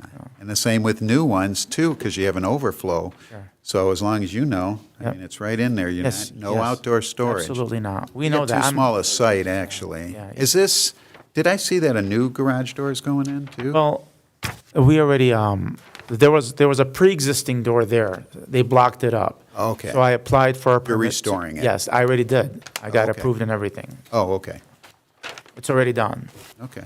We can have 2 cars at one time, so nobody's I don't- waiting. If you need any advice, we got a board member that used to work out of that place. Yes, yeah, I think he's coming back to us, though. So let me know, I'll come and start. Get your butt- So is there anything that maybe you can enlighten us if there were any problems with that site? No, there was no problems at all with the site, and what I was told is many years ago, it was a gas station. Okay. The gentleman has the one on it'd be the south, no, the older gas station right there in 14 in Utica. He said that he knew the guy Yeah. that used to own it. But I called the city, because my concern before I bought the building was were the tanks still on the ground? Okay. And nobody at the City of Fraser or the county can answer that question. We'll keep it that way. That's right. Yep. Because apparently you're not gonna couldn't know. Tell me, they had no information, the county had no information. That's a pretty small gas station. That was Yeah, probably they real long only had ago. 2 people maybe at a time. I Yeah. was here back when it was. That was so, many years ago. Yeah. It's a weird site, being such a triangular area that's wasted area. You got a lot of wasted area. It's tough for parking. At least you got that site on Garfield, though, Yes, yes. to work with, and that. The biggest problem that I've heard of in the past is the 2 Cutting through. entrances and cutting through. And I would call the police 3, 4, 5 times a week. They would come, sit across the street and just write tickets. And from what I know, you can't block one No, off. you can't. No, but we'll probably do something with the cops where we do a Something. sting once a month to let. You don't have to people know. block it to make it like it'd have to be a maze to get around to that one, maybe, or Oh, something. I would park 2 vans so they couldn't get through. They're movable. Or put a taco truck there. Yeah. There you go. Then you always got something to eat, or your customers I do. blocked it many Want to days. come through, buy some tacos. Commissioner I Freeman. don't see a dumpster, you're gonna need a dumpster, right? Not really, because all the tire, we only have Picked up. tires. Yeah. And the other garbage is basically paper from fax machine or something. We don't really need a dumpster there. We don't have any. You don't generate anything there? No. Because it's already being picked up. Correct. We're selling tires and. And you just put them on a rack inside, the old ones? Or do you stack them up? The newer on top? ones are on a rack. Yeah. The other ones are stacked. Just stacked up? As long as they're not outside and they don't get rained on and you got the hot summer days where the Yeah. mosquitoes are around and. The only thing would be if the fire official finds out that you're blocking exits with those being stacked up, so you want. No, there won't be near that. got a good- Be towards the back wall, where the windows are. Good. On that would be west wall, opposite side of the garage doors. Yep. Yeah. Yeah, it looks good. Any further, Commissioner Zarnicki? Yes. Selling tires and putting the new tires on, keeping the old tires indoor. Do you do any repair of flat tires or anything like that? There's a trick to that. If the hole is on the side of the tire, it's dangerous. But if it's in the middle of the tire and if it's a small plug, we'll plug them for you. Yeah. Okay. It's like $10. And that would be drive-by. Sure. They wouldn't make an appointment with you. I would say about 10 minutes tops. Understood. Been there myself. So, okay, hours of operation? We're gonna say 9 to 5 or 9 to 6 maybe. So you're not open at nighttime? No, absolutely not. We care about people sleeping and Yeah. because I care, because I don't want nobody doing it to me, you know? Well, we've got Monday certain through things. Friday or Monday through Saturday, Monday through Saturday? because a lot of people wait till the weekend to do things. So you're not going to disturb anybody. Absolutely not. Okay. And you got a church on the other side, I think. Yeah. It is Ash Wednesday, so I can't lie. No, I'm messing around. Got a church backs up to it. Yeah. Okay, anybody else? John, if I don't get approved, you don't get a job. You know that, right? Oh, come on, man. I need something to do when I retire. Okay, did anybody want to entertain a motion? You want to open a public hearing? Oh, yes, this is public hearing, I apologize. Is there anybody in the public that wishes to be heard on this matter? Seeing nobody, I'll bring it back up to the board. And anybody What's that? make a motion? Oh, I'll make a motion. I'll make a motion to approve. Where'd it go? Yeah, it's SLU 25-01 at 32314 Utica Road, Fraser Tire. Make a motion to approve With conditions as stated? with the condition as stated. Absolutely. And it would be good to add that it did meet the 7 standards. Since this is special I didn't know land about the use, 7 standards, yeah. yeah, 7 And I standards. add that it did meet the 7 standards. Okay. Okay. Anybody want to support that? Second. Okay. Motion by Commissioner Kyle, supported by Commissioner Tuller. Roll call? Commissioner Barr. Yes. Need 2 of them, Randy? Yes. Commissioner Farina. Yes. Commissioner Kyle. Yes. Commissioner Meyer. Yes. Commissioner Tuller. Yes. Chairman Warren. Yes. That motion, The job was offered in exchange for John's vote. Yeah. Very good on this. you got another one? If you got Here's, another one. here's one. I got. Right here, I got it. You got it.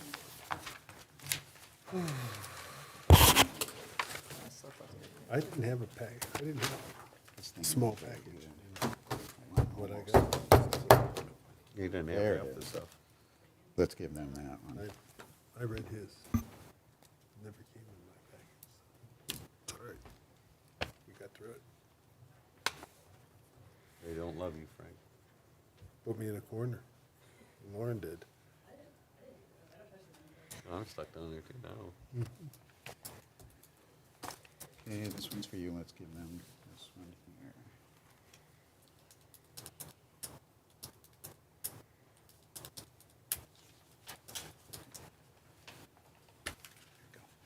Thanks. Thank you, Lauren. Thank you for guiding us. Let's get this over with before we go home. I gotta go clean up after fish fry. Congratulations, guys. Right?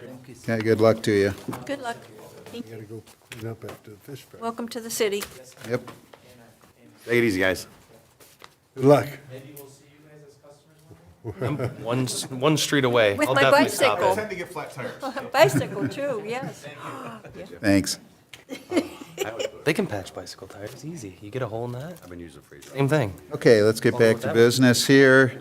We've got, the next public hearing is, number 2 is the driveway expansion text amendments. If Planner Laura can give us background. again? Sure. So not too much has changed from the last time that you saw this. Mr. Denault and I reviewed a little bit more. He added some verbiage to the definition of the driveway, which was he added the or required, or other required or permitted parking on a lot to clarify. But it's not just required, it's also that if it's permitted. We added the provision of the right-of-way line if no sidewalk exists for the, where the driveway would have to taper. And then we also added we added one approach per parcel, except for on corner lots after last month's discussion about people might potentially having multiple driveways.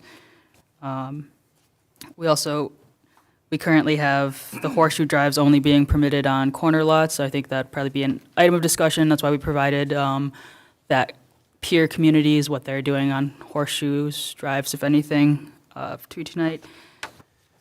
And I believe that we also added the, must be designed and constructed to prevent stormwater runoff from flowing onto adjacent properties, must be graded to direct runoff to appropriate drainage infrastructure, which was kind of in earlier versions in a sense of trying to mitigate that impact, and this is kind of what it turned into. And then we would also add those impervious surface maximums to the residential RM and RL districts. So that is, those proposed changes are in place of what we currently have, which just kind of specifies in our interpretation not allowing people to expand their driveway once it's created. That is it.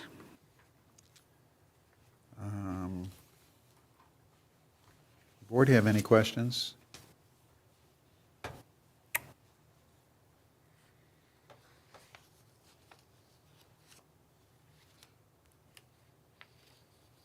I've got a couple. I am curious to parking being restricted to paved areas, and what about a stone area or an impervious surface? We don't address that.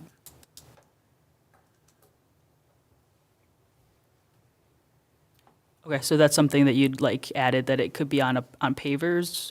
Is that something that? And we've talked about it before with Hockeyland, I think, about that parking lot behind the Fraser Lions and stuff, about some new improvements with, they have new techniques of a base that is drainable. So I guess being more specific, because the only thing we say is paved. Paved is the wording here for driveways. And would we call, that's a whole different definition, because we're looking at these driveways with the fact that they're impervious surfaces. And they create water problems, and that was the whole intent, I think, when these were brought forward. So, I don't know, I think it's a matter for discussion. I think that we could call it an improved service and make that part of like the definition of what's acceptable to park on, because I don't see any reason why crushed rock isn't an acceptable parking space, especially because that is a now surface that rainwater can somewhat pass through too. So like, you know, if we back ourselves into paved, then everybody's going to have to pony up for concrete or asphalt, and you know, I personally think that crushed rock is perfectly fine, and if anything, a better option than covering more concrete on the driveway in general. So does that increase our percentage of impervious surface? Because this is an impervious surface ordinance that we're addressing. Yeah. And now we got a pervious surface. So we're getting rid of greenery and creating more space, but then can you have another driveway? Because we're limiting, there's a few things I don't like about it, is that we're looking at, like, every case is the same. And every property is different in this 4 square miles. We have properties that, you know, I think it'd be acceptable to put another driveway coming along the side of the property, if that's the way for them to get there, to meet the ordinance for their camper or for their vehicle. Or this whole thing bothers me from the very beginning because of things like 13 Mile and Masonic, where you have houses that people have no room to park, and people have kids, and kids grow up, and then they get cars. And that's been the biggest problem in this city, is trying to park on those parcels, and people are starting to put things, and that's where the impervious surface, the percentage thing comes into play, because start putting it on the front, and... So, yeah, I know that it's impossible to create an ordinance that's going to like hit everything on the dot. Again, Mr. Denault and I spent many hours going through aerials and going through the city and trying to ensure that this ordinance is going to hit, most people, is going to be fair to most people. In terms of the horseshoe drives, we did have a discussion on, permitting those on major thoroughfares throughout the city. We figured that this would be a point of discussion during planning commission, so it's not included in here, but it is something that's been discussed, if that's the direction. Because I would say lot widths make a big difference. Because you do have some that don't meet the minimum standards, they're way over. And you can get some things where they work good, and I think that makes a big difference, by each parcel being different. Where you say most of them, that's still not all of them. And the way I look at it. It's never going to be. Well, here's the reason I'm thinking about it. Our zoning, what's the alternative? They got to go for a variance. And the biggest it is thing now. is the cost of a variance, which is what?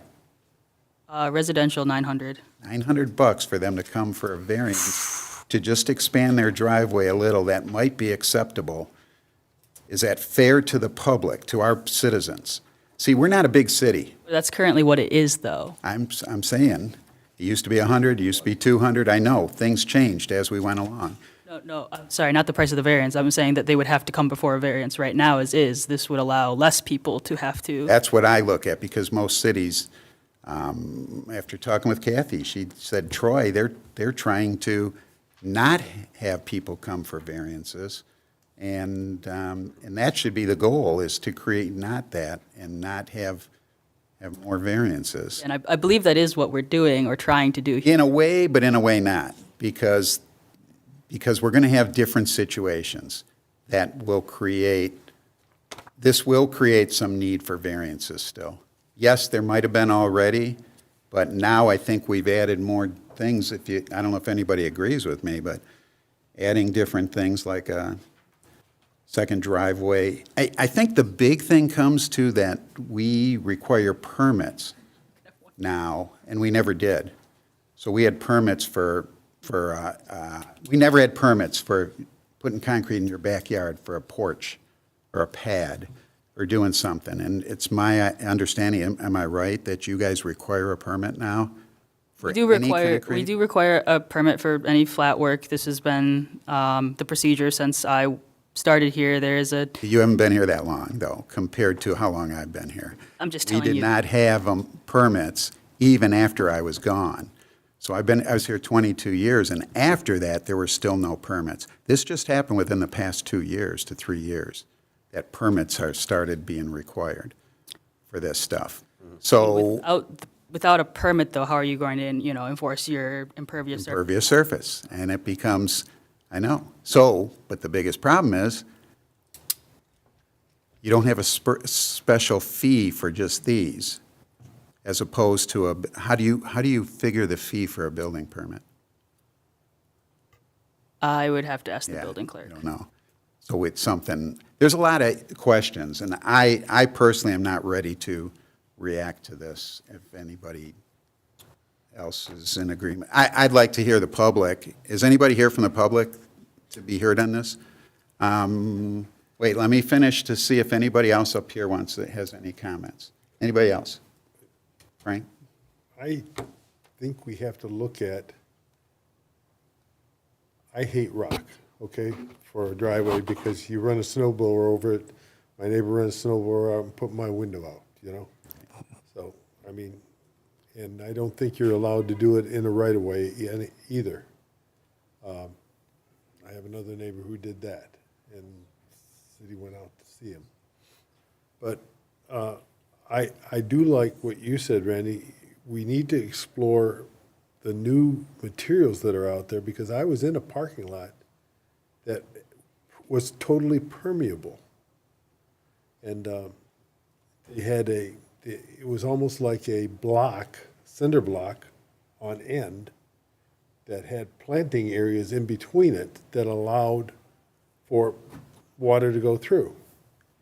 And I think that's something we need to look at, and I don't know that we've addressed that at all. I think, like I said once before, these kind of new products, we need to get people to come in. Like, I used to bring people into the planning commission meetings to talk about new items. Belden Brick was in on a brick item about different things and alternative means of construction, and I think this is one of them. And does this, you know, is this acceptable, this whole, you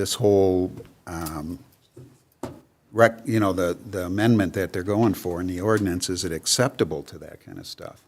Maybe it needs to be added, something that, to look at new products or to make things work. Yeah, so, again, you know, we can definitely look at that. Maybe I don't think, the intent of tonight was to hopefully have a draft for planning commission with some edits that we would make or for city council to adopt it. I know that there are several residents throughout the city who have been waiting this ordinance. They've been wanting to, you know, it's becoming spring, so they're wanting to do work. If this planning commission's not comfortable with that, I think tonight I would like some direction on what you would like changed, though, so we can get closer to that, because, again, And I think we did talk about this that way before, but we kind of just kept things moving along, too. So it's one of those things. I know there's a lot of questions. I've had people, like we were talking about earlier, that approached me when I asked them, what's your feeling on this ordinance? And I wanted to get some input. And they go, what ordinance? And I said, well, check. You'll be noticed. Just keep your eye on the Chronicle. That was my fault saying that. But that's what I expected it to be in. And that's why I'm really curious. There's not that many people here. Is it because it was only in the Macomb Daily?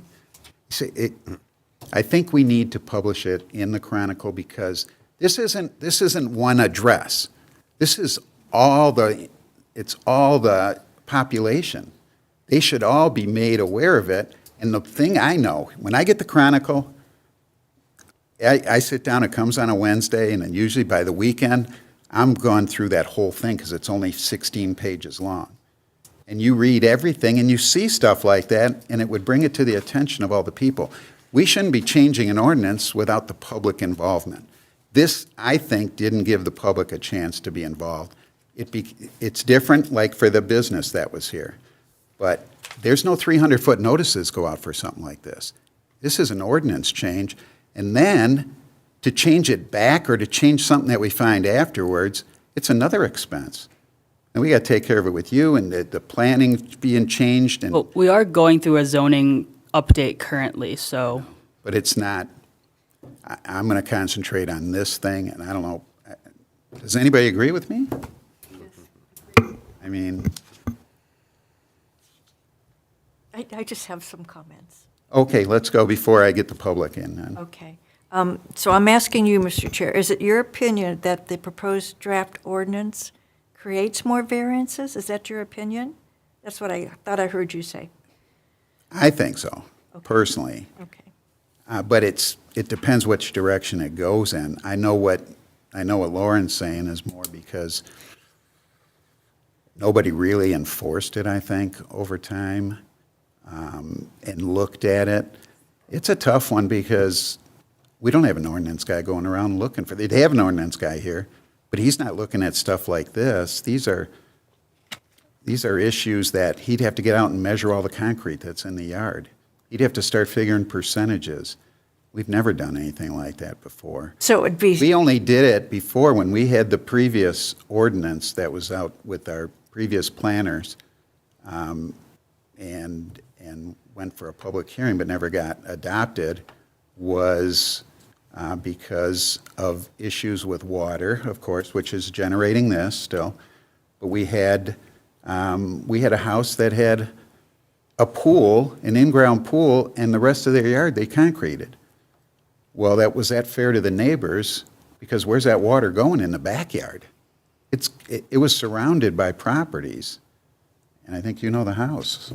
And it became an issue, and that's what started our concern with that, because the previous building official before me told everybody. I was in meetings all the time. He said, Well, you can concrete your whole backyard. We don't care. We don't need a permit for it, and you can concrete your whole backyard. And there's nothing going to stop you. So when he told people that, that's probably why things happen. And it just gets carried away and different. So we're trying to get some kind of semblance to this to control some things. But there's other things that should a person have to come for a variance because they want to put a camper to meet the code in their backyard or beyond the front building line, still going to meet setbacks, but can they put it in their backyard? Well, they can't, we won't let them put a driveway to get back there, maybe from the other side or something. So we're limiting different things, and that's where I like the idea of what Frank said of some of the, there's more things that I've seen that are almost like grid work, and you can still have grass growing, but you have the surface to pull something back. That's what I mean. Okay, well. I know, I'm dragging it Yeah, out. but two things. So am I hearing you right now as thinking it's cost prohibitive for going forward with an ordinance like this from the administration standpoint? Do I hear you say that too? That they have to go out and do all the measurements for the concrete and? Well, to enforce it is what To my enforce it. biggest thing is. Who's going to enforce this? Okay, so We you're come up with an thinking- ordinance that, okay, we meet it, we do all this stuff. Who enforces that? Who follows through on We it? got, it's our city. We're 4 square miles. We don't have the manpower out there, I know. And Code enforcement currently is holding on all residential driveway enforcements because they're waiting for this ordinance. okay. And one That'd be more- nice to see what the enforcement, or what the violations are. I think that would come into play and make us more acceptable to some. I know what it is. If it comes to, there's different things to look at. A violation could be something that could be resolved with a variance, but it's a $900 variance. Well, a lot of these cases will likely just be apply for the permit for the work that you did. And again, we anticipate that this ordinance, People should, never had to have one, so they proceed with the work not knowing that. And here, we got a public that doesn't even know we're doing this right now. So, not going all that way, I mean, you understand where I'm coming from, I hope. And I think it's only fair to the public, if we're going to do this and continue with this, that we get it out in front of all of them. I think my idea is put in the Chronicle and then come back again. Anybody else agree? I don't know. Give me some input.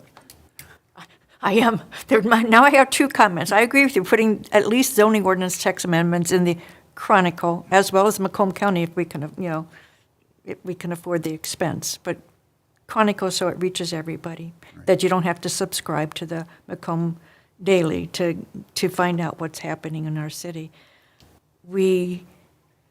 Commissioner Teller mentioned, how to direct our parking shall be restricted to paved areas, and he mentioned improved services, and I'm going to ask him to expand on that. I bring attention to that. I think it's great for the definition of the paved areas. So, Commissioner Teller, would you like to speak on that? Yeah, I mean, and I think that's, at least when I did stuff for my driveway like 5 or 6 years ago, and I asked someone from the city what I had to do, they said that I had to, and again, nobody had any idea. Everybody had knew like different things apparently at that point. But they told me that I needed to put some kind of improved surface down for me to be able to park on. Now, what an improved surface is, obviously it's concrete, it's asphalt, it's crushed rock. It could be your pavers that we're talking about, which are the pavers with the grass in the middle that just gives you an improved surface to park and drive on. So like anything that's not like just dirt or grass, because you don't want to be parking on that for like moisture and. Well, the biggest thing that other stopped stuff, that, because rats. we went through a lot of enforcement with that, and it was that weeds growing underneath. So we had people that park a motorhome and it'd be there for the whole year. Yup. And underneath are the weeds. So we'd want it completely. Yeah. And it's, the whole thing is so you don't have weeds growing Right. that harbor animals Yep. and mice and So- all that kind of stuff. And that's why I was saying that we go for improved services, because it's fine. Like, I know that, maybe there's places that rock doesn't make sense. But there's a lot of places that it does. I have a side spot on my house that I park my car or my truck on because I've got a truck, I got a van, I got a car. Got to put them in a row. And I just have crushed rock. And the city came to me probably like, well, before the crushed rock, I was just parking on grass because I cut my grass and it was fine. City came to me and said, yo, you need to put some kind of an improved surface down. You got 2 weeks and I'll let me know what happened. I talked to him some more. He said that if I just cut it out, put the fabric down, put rock in, that counts and you're good. And it's been my understanding ever since then that was. Was this in a right-of-way or anything, or just behind? To the side, it's a side yard. I've got a double lot too, which kind of makes it a little bit easier to do. But even still, like, technically, Fraser Code, that was absolutely incorrect. There's nowhere anywhere that says that.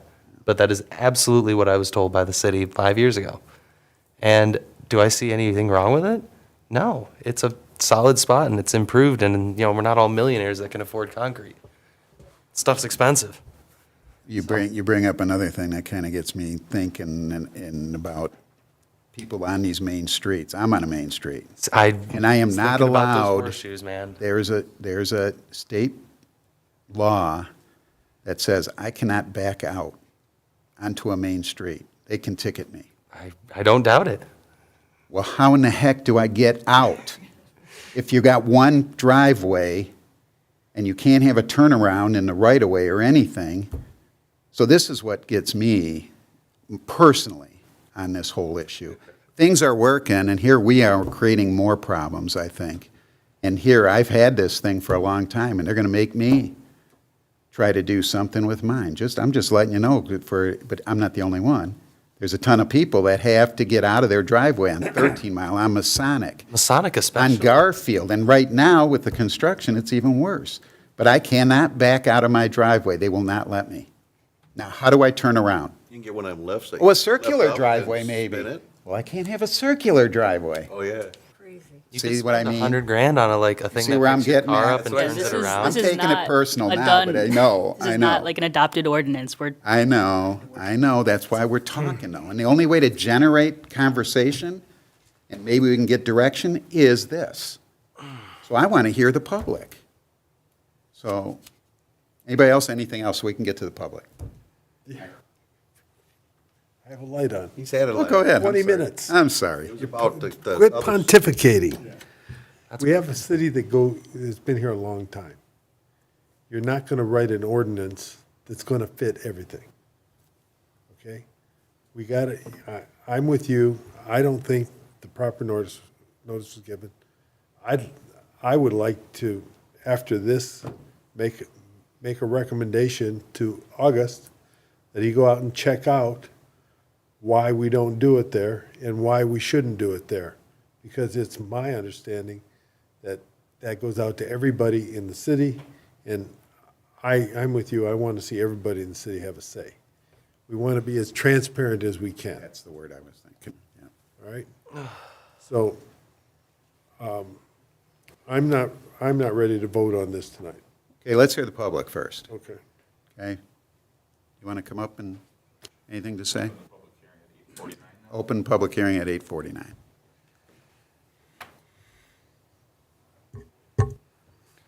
Hello, Douglas Buchanan, 15767 Kingston Drive.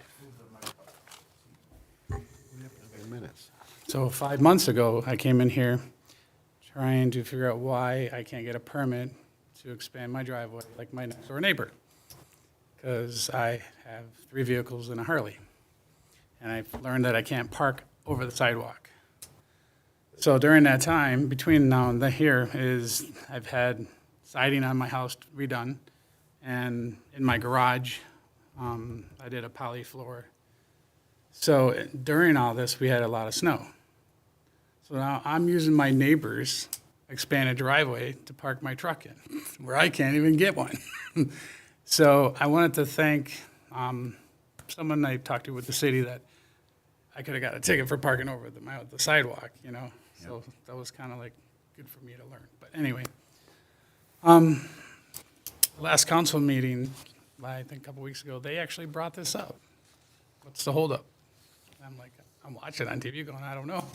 That's what I'm thinking. But I don't think a lot of people are going to come to these type of meetings for this issue because, like you guys say, there's not enough employees to go around. So on the weekend, they do the job, and no one's around to inspect it or whatever because you guys don't have enough people, you know, so they get away with it. I think that's the root cause on that note, you know. So that's about all I have to say. Okay. And I'm And that's a just sitting regular waiting. thing. So it gets pushed over to council, you know. Yeah. Yeah. And that's been a thing with building permits for a long time. Yeah. People do it on a weekend or something, and nobody's enforcing. It makes it tougher. Yeah, I got 12 houses on my street with expanded driveways and horseshoes. I'm like, You brought up another thing. You put poly down on your driveway, your in my garage floor. garage. So I had to let that sit for 2 days. Well- I couldn't park anything in the garage. And that's another thing in the public. A lot of people need the room, and they're not using their garage for a vehicle. Yeah. They turn it into a man cave and stuff like that. Yeah, or storage. So, yeah, I understand. Any questions from the board for the, here? Okay, go ahead. Okay. Can I ask you, sir, how you heard about tonight's public hearing? I've been watching this closely because I want to get my expanded driveway done. So that's my main concern in my projects. So besides remodeling my house, I'm going to attack the basement, remodel that, and so I just been paying attention, you know. and I got Okay, some so you've been friends- watching our agendas, you've been paying close, or watching our videos? Right, like you brought me up the last one. He says, "Where's that gentleman?" Yes, I did. Yes, you're right. So I'm just- So yes, okay. I did mention at the last council meeting that the public hearing would be at the next. Oh, and is that what prompted, were you at the city council meeting? Is that what prompted you No, to speak? no, I or- watch it on TV. Okay, on thank YouTube, you. yeah. So that was my other question. If Okay. you want me to put up a bike rack, I will. Everybody knows. Get that money, that tax. All right. You know, you made me forget what else I was going to ask you. Oh, gosh. Oh, well, so you did not see a notice in the Macomb Daily for this public hearing? Pay for the subscription. Okay, thank you. Even on your front door, there's no notice of the agenda. In fact, there was your last meeting wasn't even posted on the website, and we had to contact somebody that knew somebody to get it up there, this agenda that you guys work on. So that wasn't even on the website last time. There have been some boo-boos, and yes, I appreciate your catching them. I agree. I do not see a public hearing notice in the vestibule tonight for this. No, for this it is, but not for the special land use we had before this. So yes. And I believe it's a requirement to put it on the bulletin board or whatever we call it here Or at there's the a thing city on the hall. door where you slide that, and Right. it's currently empty. Yeah. Right. So yes, thank you for your honesty. Yeah. And I will be by with my bike when the weather breaks. I know. Come on, let's go. Okay, thank you. Thank you, appreciate that. Just- So it's pretty common, I think, with the Macomb Daily that I just, for my personal thing, I get an email every day from the Macomb Daily stating something that happened, and I go to it, and then it lets me read the first paragraph, and then it says, you want more, you have to subscribe.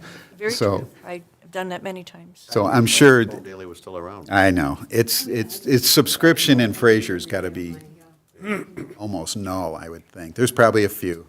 So I think the Chronicle will be the best way. Like I said, I called them, and they do go to all the So, yeah, 48026 address. it would just push back the application deadline that I I- need from I him. don't think it's going to change, though.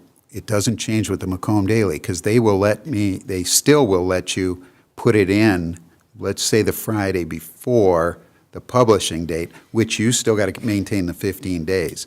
So the only Right, but- problem, it works good for zoning, it's a week difference for planning, because 15 days would be to a Thursday. You can go back 2 weeks only then. Now you got to go back 3 weeks to meet ours. So it's not you still, for the Macomb Daily, yeah, that you can probably get it in sooner, but you still got to get the 15 days. So add the 15 days plus how long it takes to get it in. Right, That's but not it right. publishes, you said twice a month Twice a month, sometimes on- 3 times. on the Wednesday, so it does just by where it falls, push Right, back by how about it a week. falls like that. I need But I- the applications from the app. But I think a long saying. time ago, they took that into consideration and changed why we didn't have things a month only. Now it goes back longer. Whether it's 45 days or 60 days, to get out the application in. You have time then to get it in. So, I mean, if, as long as the city administration doesn't Yeah, have an issue with exactly. changing it, because Yeah. I. That's where we got to go and see what the direction is. Side. It's 6 of one, half dozen the other. It was cheaper always for Get the it changed in the Chronicle, first too. place. I liked that it was cheaper, and plus it went to everybody. Right. Like that. Oh, I'm sorry. We talked enough about newspaper. Yeah, I know. Go ahead. Counselor, where does this put us if we're in compliance with the law, but we're not comfortable with that? Where does that put us with this process? I think as the chair had stated previously, if you guys are not ready to make your recommendation to the city council yet, you can adjourn this again. You could have another public hearing if you're, I mean, it sounds like you want to have another public hearing based on everything I'm hearing. So you can do that. And I know with August, I personally don't know the whole ins and outs of how newspapers get selected or any of that, but it sounds like you guys will be up on that. And if you want to bring this back up for another public hearing in the future, you can do that. Does that answer your question? I would request, if you postpone it, that I get some clear direction on what you would like changed, so we don't just keep doing this every month. So why don't we give time to gather some thoughts and put it for next, can we push this one and then next month give direction? Or wait till we hear from administration if there is an issue with changing the publishing source? So if you do it that way, it pushes out a potential adoption 2 to 3 months, and the 2 is very aggressive. If we were to get it done today, Elaine gave me a deadline of tomorrow at noon to get the finalized draft. So it's aggressive, but we were trying to meet that. So too optimistically, it pushes it out too optimistically to May, Well, maybe conservatively June, July, which again, that's in the midst of we summer. can't look at what somebody wants that way as opposed to the public. The people you're talking about don't live in the city. I feel the residents have to be, I'm talking administration. Most of them don't live in the city. Administration isn't pushing this. Oh, I thought you said, though, you're trying to get it to the council, but There's council deadlines for, once this is Right. adopted, but administration wants to meet those deadlines. Well, if we have to put it off a month, we have to put it off. I'm not saying that administration's pushing to get this ordinance. I'm saying that residents are pushing to get this ordinance because they want to do work on their driveways. Okay, but Probably should do it before then. What she's saying is city council has this on their agenda, so she needs all the paperwork for that city council agenda. That's all she's saying. That's the deadline you're trying to So- meet, correct? Yeah, and it seems it's not going to be recommended tonight, so I will just send do we an just email. send that, forward that to council then? No, she'll strike it from the agenda when she knows, Oh, but okay. Can Go I ahead. ask I the need some the input. gentleman from the public to come back up one more time? And I apologize, I don't remember your name. I don't have your name in front of me.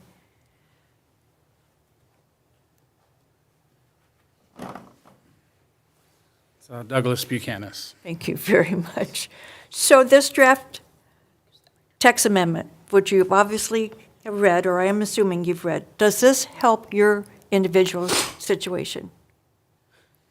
It just seems like it's just more time being pushed, and I feel like almost like I'm being. I'm not talking about the time frame. I'm talking about the data that we have in here, the parameters that are within the zoning ordinance. Does this help you? Does this allow you to do Allow you your to- project? Right. Or would you have to go for a variance to do your project? Well, see, I came across that bridge, and I'm like, that's a ripoff, in my opinion, for a variance as a, resident of the Fraser. When I see everybody else that has, this expansion. Anyway, so, I mean, This proposed ordinance doesn't help you in any way, or you're not sure at this point even? well, sure it does, because it makes me, get the permit so I don't get a ticket, so Right. that's where I'm looking. I don't want to get a misdemeanor, things No. of that nature. So that's where I'm at. I'm like, what's the holdup? I cut a tree down, I made plans for all this, and then I get this huge roadblock, and you guys keep kicking the can down month after month. I'm not understanding why. It doesn't seem like this is that complicated when everybody else has these driveways and horseshoes, and there's no issues. There's no issues. It makes no sense to me. Even my neighbors are like, this is a bunch of BS. This shouldn't be So we should- ordinance Sir. whatsoever. They used to not have permits for the driveways. and now- What's that? It used to not, when I did my driveway, there was no such thing as a permit for a driveway. Right, so why was it ever implemented? I don't know. Can't Who see why knows? it changed. Yeah. I can't either. I can give a gut feeling, but And someone has nothing better to do, and they want It's personal property, but it's, So- right-of-way is not your property. So in the right-of-way, there was always permits required for driveways and on your sidewalk and Yeah, that. everybody has them, and there's nothing on their housing that, you know, stating that they have a permit for any of these, you know? Well, it's kind of weird. When we have a sidewalk program in the city, they can go to the contractor that got the project, and they can expand things and put it on, and what they do is they add it to their bill, and it goes on their taxes if they don't pay it. So that's always been a way. We just haven't had a sidewalk program for 20 years. So that's our next thing going down. We're looking at things like that, I think, for the city to do that kind of stuff. But I know it's back to that, like, So Douglas, I think the question that Chair Zarnicki was actually asking you here is, have you read through the actual update of the driveway expansion that we are trying to push forward here? And does the parameters of it help you do what you're looking to do? The thing that we are talking about and actually ironing out the details, like this stuff, does that make your life easier as it sits? It does, yes. So it allows you to do what you're looking to do. The thing that we aren't, that's what we're Is wondering. what I've already had planned before you guys started working on this. I mean, I had, you know, from the corner of the sidewalk, because my property sits in front of a fire hydrant, my neighbors did the same thing. They did at the angle to the side of the garage. And then I find out that I have, you know, I can be approved if I have a side door entry to my attached garage, and I'm like, I do. And they're like, okay, but it's not 7 feet tall to fit your car, and this other house over here has a 7-foot garage. I'm like, well, they can't pull a truck in there because it's just a 7-foot door that's like 3 feet wide. And they'd have to drive on the grass, but they got approved, you know? I'm like, this is a bunch of garbage, you know? I'm thinking, why can't I just get a permit to get this done? you would, with this, you would be able to you meet the 1-foot setback, you would do, and you can pull some. That's what we were looking for, just That's that, what we're looking that yes or no. Yeah, this Okay. would help you move things along. Yes. If this met, and you wouldn't have to go for a variance. And Correct. Okay, Thank you. that's good to know. Thank you. Yeah. Okay. And I understand then, Lauren, what you're saying too, that people are waiting for action so that they can finish up what they got to do, whether it be a permit or something. So, Yep, let's move on. No, I'm going to make a motion. I move that we approve the sidewalk gap project and recommend it to council. Second. To clarify, this is driveway expansion. That's what it is, yes. Not That's a sidewalk gap. It's not the I'm sidewalk. sorry. But I appreciate the excitement for sidewalks. We will get there. Oh, All right. With any changes to the text? I'll put a motion in. Okay, so we have a motion I second it. by Commissioner Farina to approve this, the driveway expansion text amendments, which includes 329210 and 3222-4, I believe, right? And 32-3. 32-3, okay. So any more discussion on that motion? Commissioner Meyer? I'd like to see a, maybe, I don't know if you'd call it an exception, but for particular streets like Garfield, Main Street. 13 Mile, Masonic, Main road. streets that do not have the ability to park in the street, that they are given consideration that they can put an additional area for parking so that, like you see on, if you go on Masonic, 13 Mile, Garfield, they're parking on the ease, or the front easement, that they should be given consideration. I know in some places, not necessarily with this issue, but there are exceptions, and it would say 13 Mile, Masonic, Garfield. You could probably even say Hayes, that they are allowed to put in a larger area so that they can park their extra vehicles. I'm not saying I'm against this, I'm just saying I think it would be beneficial for those people that live on certain roads, that they're given an opportunity that they can put in more pavement or impervious, if we want to say impervious area. But I think we should give those people an opportunity to be able to park vehicles.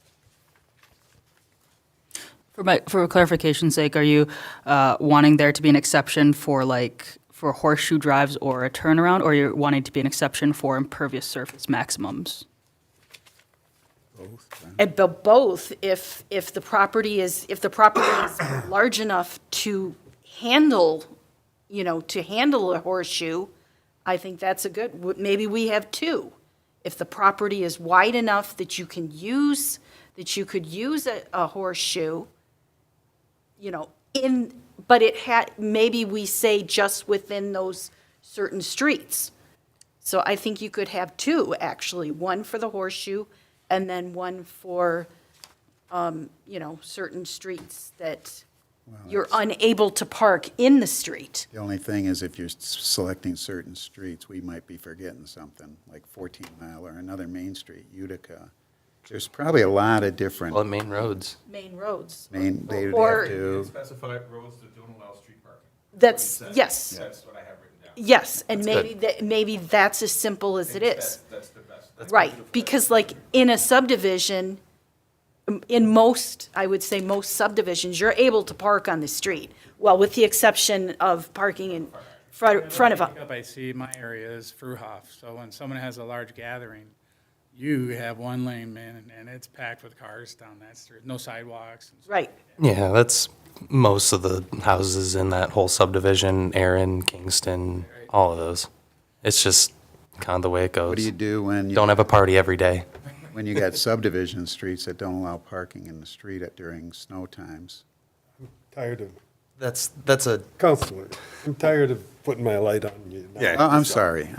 Counselor, if we do something like that, will that stand up in court because we're making exceptions to a rule in specific areas, or could they go in and say, well, this guy has this right, why don't I have this right? I don't know if I can give you an answer to that. I mean, what a judge decides to do with something like that, I don't know if I could tell you exactly. You can counsel us. I mean, I think that the idea of the roads that don't allow street parking is fairly broad and general to make a differentiation there, as opposed to like naming specific streets. But there's no way I can give you a straight up answer like, yes, this is what a judge is going to do or isn't going to do in that situation.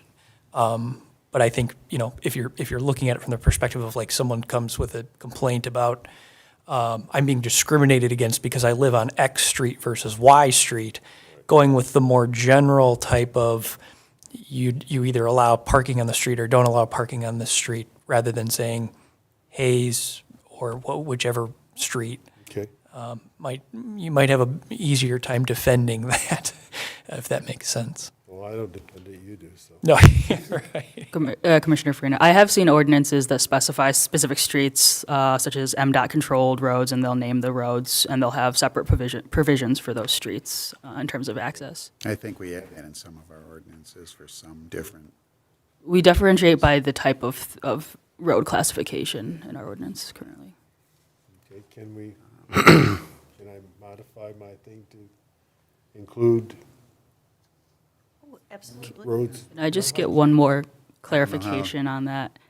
So you do want to allow the impervious surface maximums in the front yard on these roads that don't have street parking?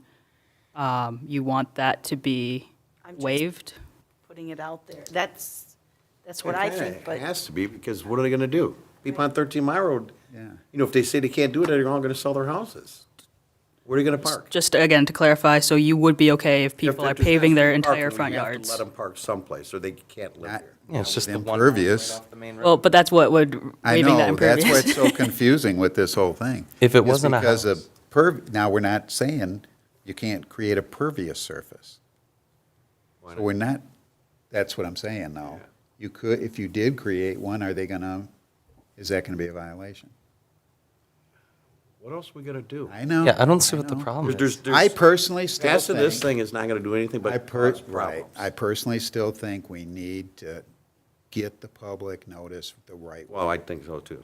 and not act on it now. I know, I feel bad for you, but we can't look at just you. And I know Lauren's saying there's other issues and things like that, but this is a one-time thing. We don't get a second shot at it, like. So, You do actually. well, they do with the, yeah, with the ordinance. Same thing with the sign ordinance, and the sign ordinance Do we wanna was also keep noticed doing the all same that? way. Do we want to go through all that? I'm going through it no matter Doing what. it? It's a lot of work for you, I know, getting a new ordinance again and doing it and changing ordinances and then, We're going through the entire ordinance. We have a committee that's going through the entire ordinance. I know, but how do you address that with all these? We got a chance to address one simple thing the right way. Let the public get involved and give us their input. Then we can go from there. The reason I put the question out there is we can't just pontificate up here. I know. I know. plan- I do my stuff to trying to get I plan everybody on in the this- back of their mind This thinking. failing, okay? Huh?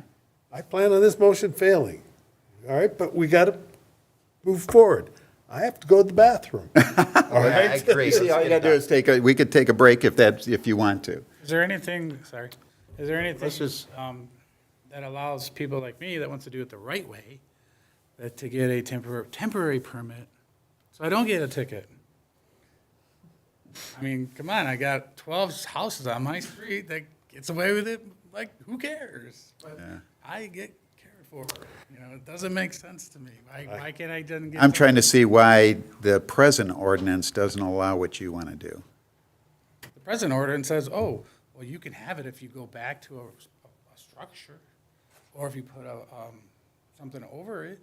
Meanwhile, no one else that- has that. So we've- But then the water could still run off to the neighbor. Because it still seems to say that in now. We've discussed this, but the interpretation that I have, the interpretation that my predecessors had, the interpretation that the former building official have is that in the existing ordinance, it states that paved area should not be permitted in any required side or Right. required front yard unless it's necessary to provide access to a side entry garage, detached garage, or side or rear required parking. And again, most of these required parking is those 2 spots in the garage. It was never enforced. That's the big thing. There was nobody. Sure, and we can go down your street and enforce all your neighbors and ask them to And rip up their that's the concrete, thing. but that's not what we're trying to do. We're not going backwards, we're going forward. Right. So if I have a side door, which I do as an entry. No, it's allowed? a side entry garage, not a side entry door. It's a door that goes in my garage. It's a side entry garage. That means you enter the garage from the side of the house. I enter into the. I don't know that this one still allows you. Huh? I don't know that this one still allows. The new ordinance would allow him to expand 9 feet extra off of 9 the feet garage. total. I know. Just Is that enough, 9 feet Yeah. from yours? What's your setback, side yard setback? 35 or Yep. You'll still get a foot? Yeah. You'll still have a foot for drainage? Okay. And still get 9 feet. Okay. I don't know that we need to take a recess. I guess we should, since he made the motion. I understand the concerns with the Chronicle, and we can discuss, publishing in the Chronicle in the future. Again, the sign ordinance was noticed this way. I don't know how many people came for the sign ordinance. I don't think, in general, public participation is Biggest typically problem is high. that it hasn't gone out that way, so I always took it for granted. The ones I talked to said, we were looking in the Chronicle, it wasn't, so we were gonna have to cancel this. Well, no, I talked to you and found out it was in the Macomb Daily.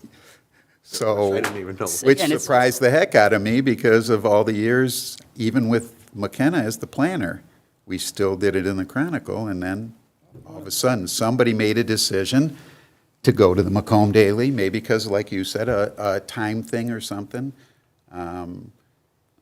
So you basically said to me that we have to go to council to change. I said if you want to make it a codified decision, that's what was suggested by the clerk. I'm not entirely sure who's making that decision in administration. Maybe it's just an administrative I thing. don't know if we can make the decision for ours at least, but I think for the city, as a resident, I'd want to know.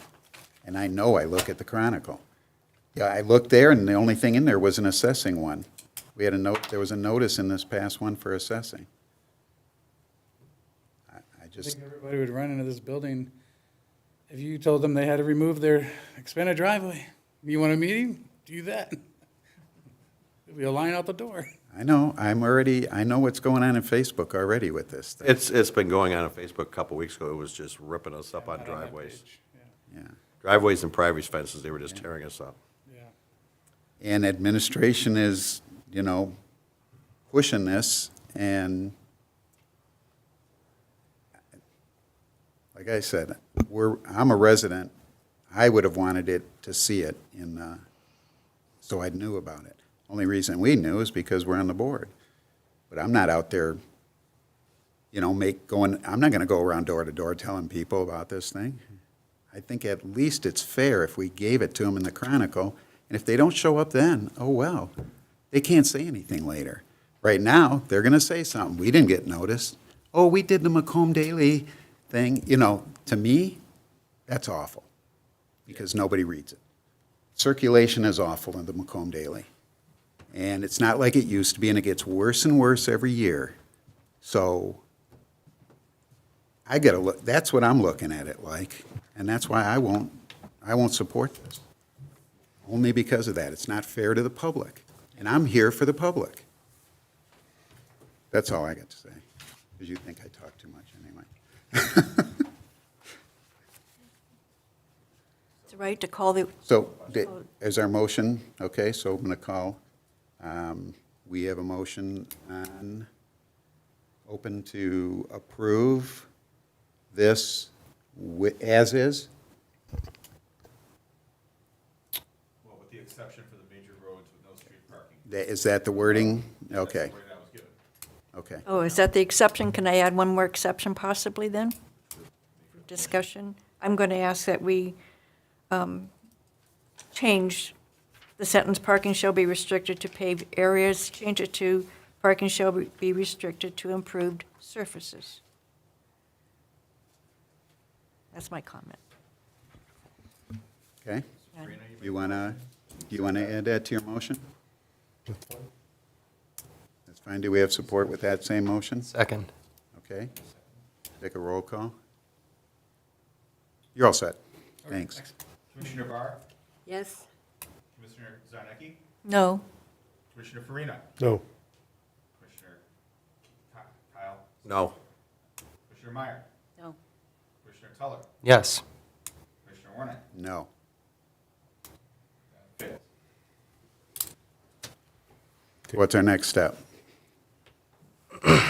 Can I make a motion to Re-notify the. re-notify through the Chronicle so that the entire population, household population gets this before them and put it on our next agenda?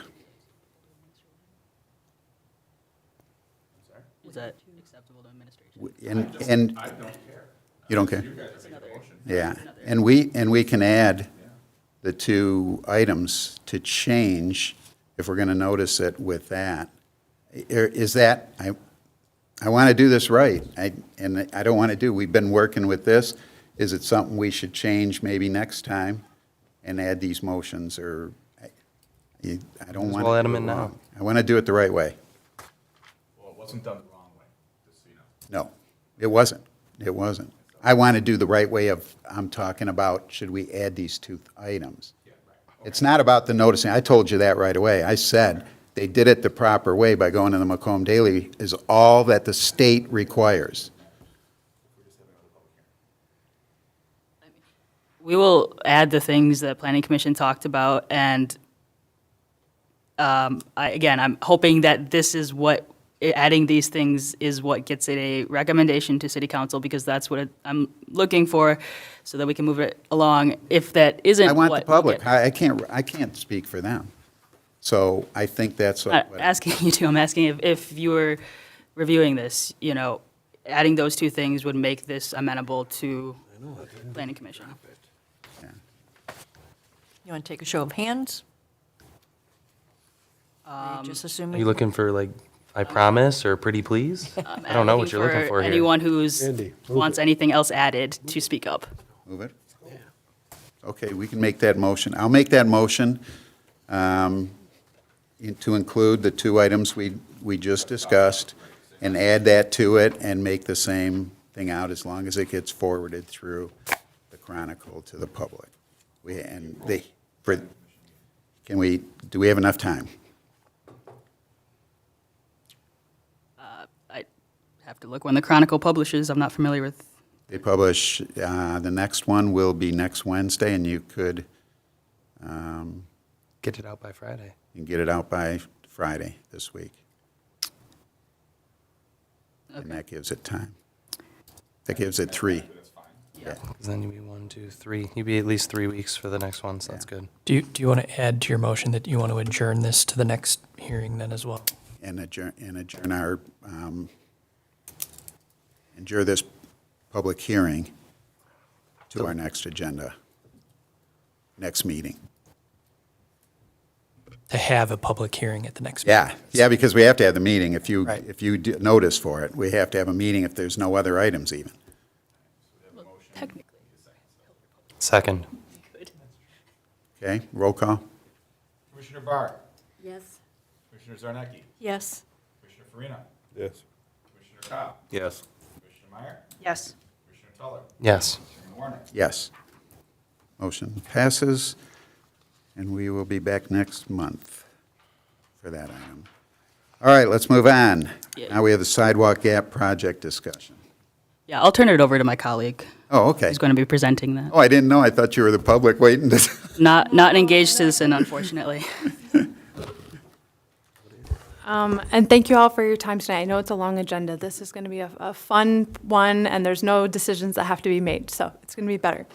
My name is Ashley. I'm an associate planner with McKenna. I'm Lauren's colleague. Since the fall, I've been working with Mike, Julia, and Ashley from AEW, along with City of Fraser staff, to engage the Fraser community around the future of the city's sidewalk network. So here's a quick overview of the timeline for some context. So earlier in 2024, the City of Fraser was awarded grant funding from SEMCOG's Complete Streets and Corridor Safety Planning Program. With this funding, Fraser is working to assess and strategically address its sidewalk gaps. This is something that the city has wanted to do for quite some time. The goal is really to improve connectivity and accessibility and well-being for all residents.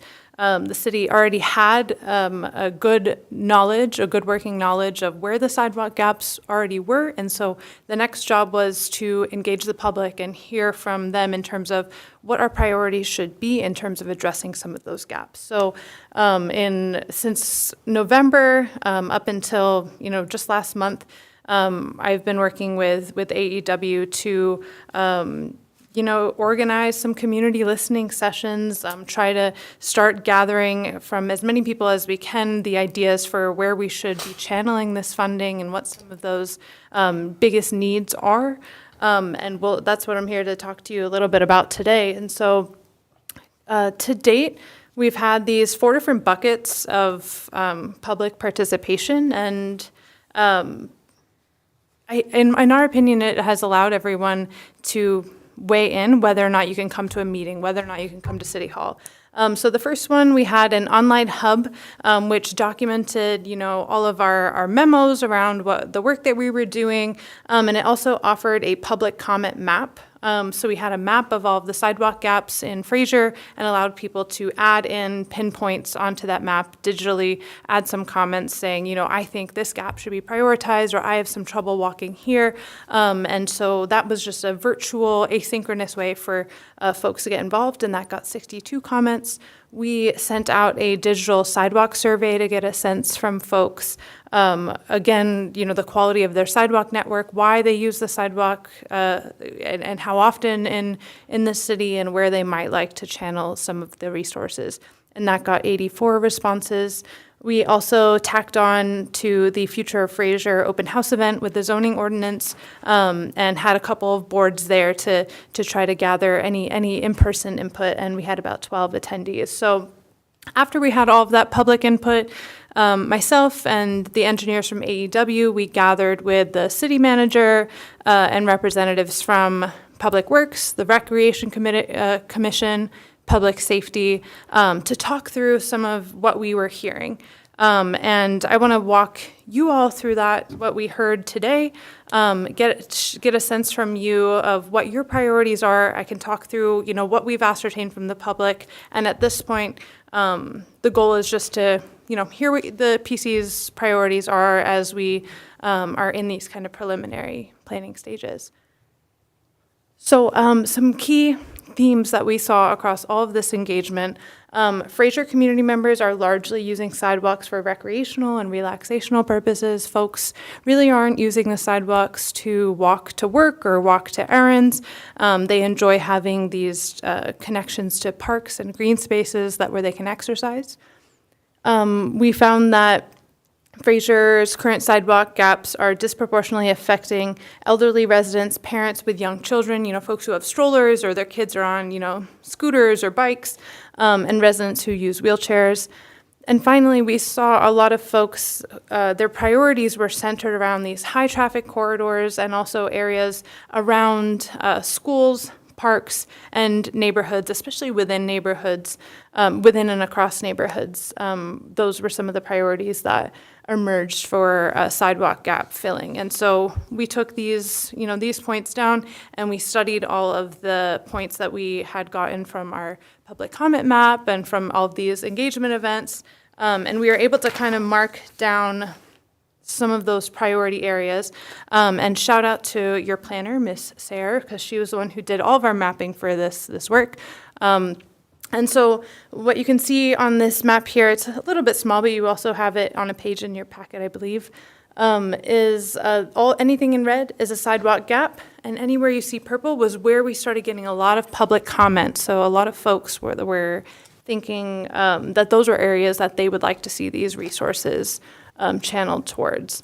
And so those areas are Mulvey Road, major roads and arterials, all of the mile roads, Hayes, Kelly, and then areas near schools, areas near parks, and some residential streets. And so my question for you all today is, you're engaging with the community members every day. You're at the heart of the planning work that's happening here. Do some of these priority areas that we found feel in alignment with your goals and your knowledge of what's true in Fraser? Or are there additional sidewalk gap priorities that we should consider in this early planning phase before we even get to cost estimates, before we even get to engineering, just thinking about these early stages? I'd love to hear your thoughts. Thanks. Covers all the gaps in my hood. Yeah, and the only one I really always wondered about was Kingston. If you've been down Kingston and you got some have one, and then you got 3 lots that don't have, and somebody has a sidewalk again, and it's like, it should have all been joined, but nobody would start a program to Well, not even. do, a program where they can, What about Toulouse? There are no sidewalks in Toulouse. yeah, Toulouse too. Kids come home from school and they walk down the middle of the street. Yeah. I don't They think just- it's safe. I think that whole area, it's all by the timing, the time of how old the subdivision is. Those are our oldest areas, and they don't even have sidewalks. So, yeah, that whole area, Kingston, Toulouse, behind the old library, Aaron. Aaron, yeah. I can't think of some other roads, but yeah. Yeah, because people, I've they're always noticed, walking, and here we are, right to, they could go to the library before, Mm-hmm. and they had to walk in the street, and that wasn't right. So I think covering Fruhoff does a big thing, and then everything filtering to Fruhoff. And that was my biggest area of concern always, that I would see and wonder, how come nobody ever pursued this and did a program? Yeah. I like It may Masonic. have been a lack of funding, and so now we have the funding, so now. Yeah, yeah. Masonic looks nice. I know that there's a whole section of Masonic where there's no sidewalk on the north side, and that'll be nice if that has some sidewalk. That's great. Man, a lot of this stuff, even over on 14 Mile, like heading west over towards Shaner, there's spots that aren't Well, that's- paved there, and there's like that park and the cemetery there. That's like a nice spot to walk too. Yes, that's true. Yeah, I like it. I like the way Beautiful. you connect everything through Mulvey, because Mulvey kind of, it's been one of those limbo areas too, where people are walking in the street. Yeah, and that was an area where you can kind of see, I know it's a little bit tough to see on the screen, but there are sidewalk gaps on both sides. And so that was a big priority for the city administration. So some of these areas that do have gaps, maybe they have it on one side, and their perception is, one side's better than none. And so trying to work to get, be as equitable as possible with the resources. So it looks like you tried to get into Kingston there. It's got a little shade of purple, I think. And again, these are, the purple just represents, comments and feedback that we've gathered. Okay. But these are the basis for a lot of the recommendations. So to your point, there are others who are thinking about Yeah, Kingston. It's one of those things, you only got so much money. Right, So you got to go for the priority sections and stuff, I guess. right, and A start is a start. exactly. That's the big thing, is starting this.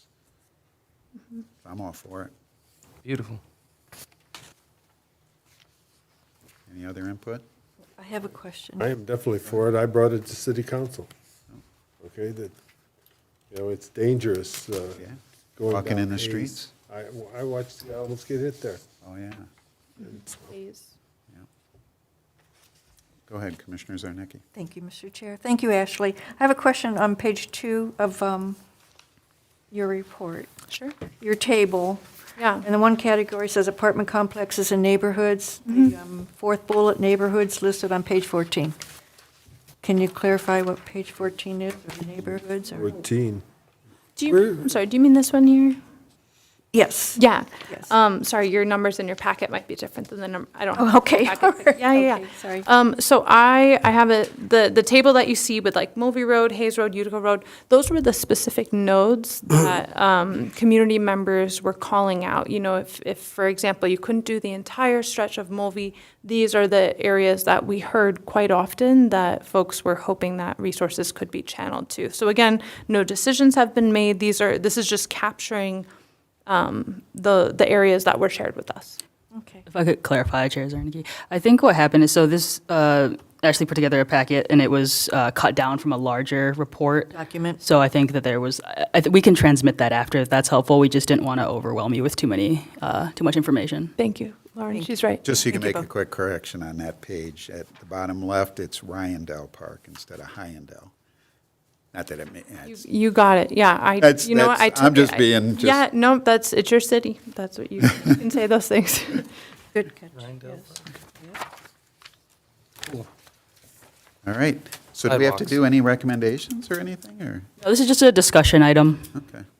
Oh, I have another comment, and I apologize. So whoever can answer this, on the, based on these identified priorities, the next steps are as follows. The number one is the discussions with the Planning Commission and Recreation Committee to share and validate priorities. et Yep. cetera.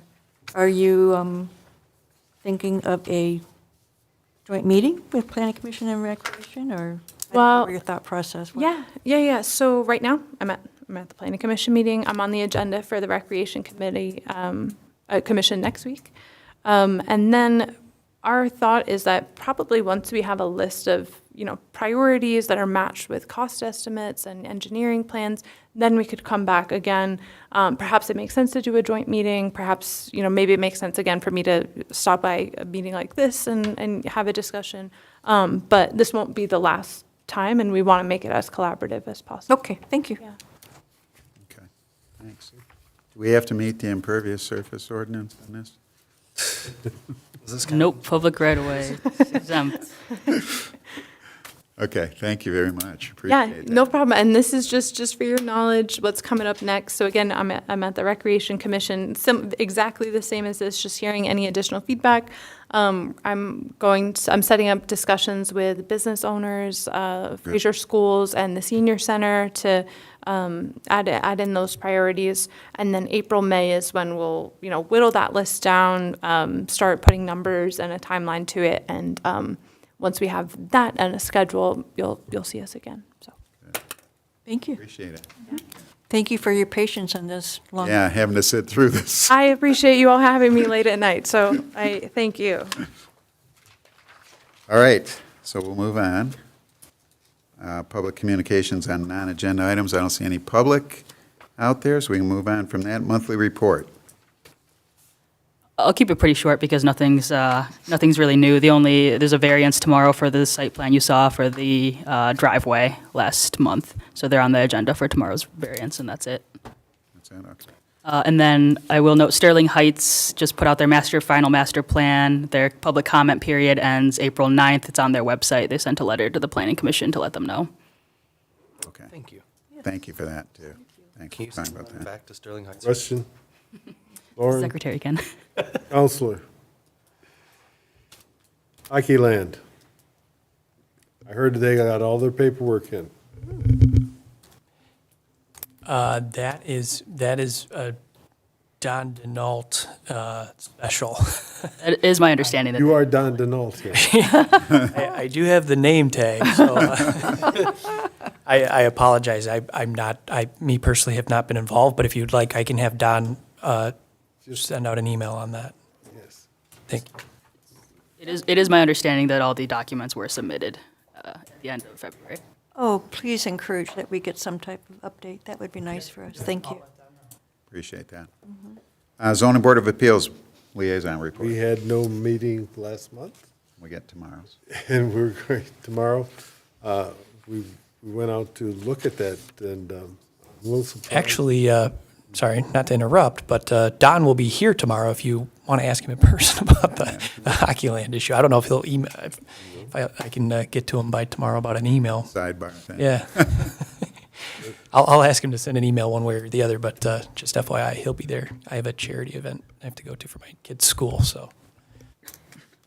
Anything else on that?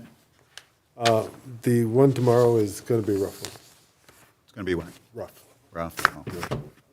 Okay. Sorry, we can't help you. 2 nights in a row, you might be too long. Commissioner comments, let's start, Chairman Zarnicki. I have none, thank you. I'm not chair. Would I call you Chair? So used to that. Commissioner Toller. Nothing? Nothing. Commissioner Meyer. I just want to mention that St. Margaret of Scotland Catholic Church is going to have a spring resale, April 25th and 26th.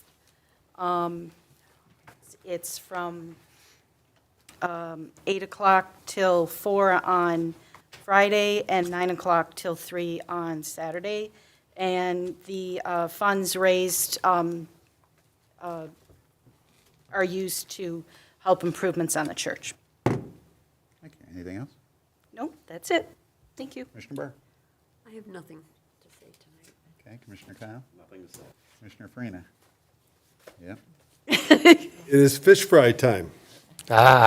St. Malachi has fish fry every Friday through the rest of Lent. We've taken to hand battering our cod. It's Atlantic cod or Pacific cod now, but it's delicious. I just had it today. was great. It was, Big change after all those years. yes, it is. It's not like a fish stick anymore. This is like restaurant quality. Yep. Done. Exciting. So that's it. So you are all welcome. Are you cooking the fish? Are you frying the fish? No, I'm He taking takes the your money. You know me, I'm a money guy. But they do have a big crew because of doing this now, because now they got a hand batter and everything. That kitchen was packed. Yeah. So that's good, you got volunteers. Yep. A lot of new people, men coming in, so it's good. Okay, and Chair has nothing else. So I'd recommend, does anybody want to make a motion for adjournment, or you want to stay around? I move to adjourn. Second. Second. All in favor? Aye. Aye. Aye. All right. The ayes have it. Ayes have it. Thank you all. We close the meeting at, did you get the time? 9:41. I didn't say anything about the fish fry because I knew you would do a better job. And I could have said about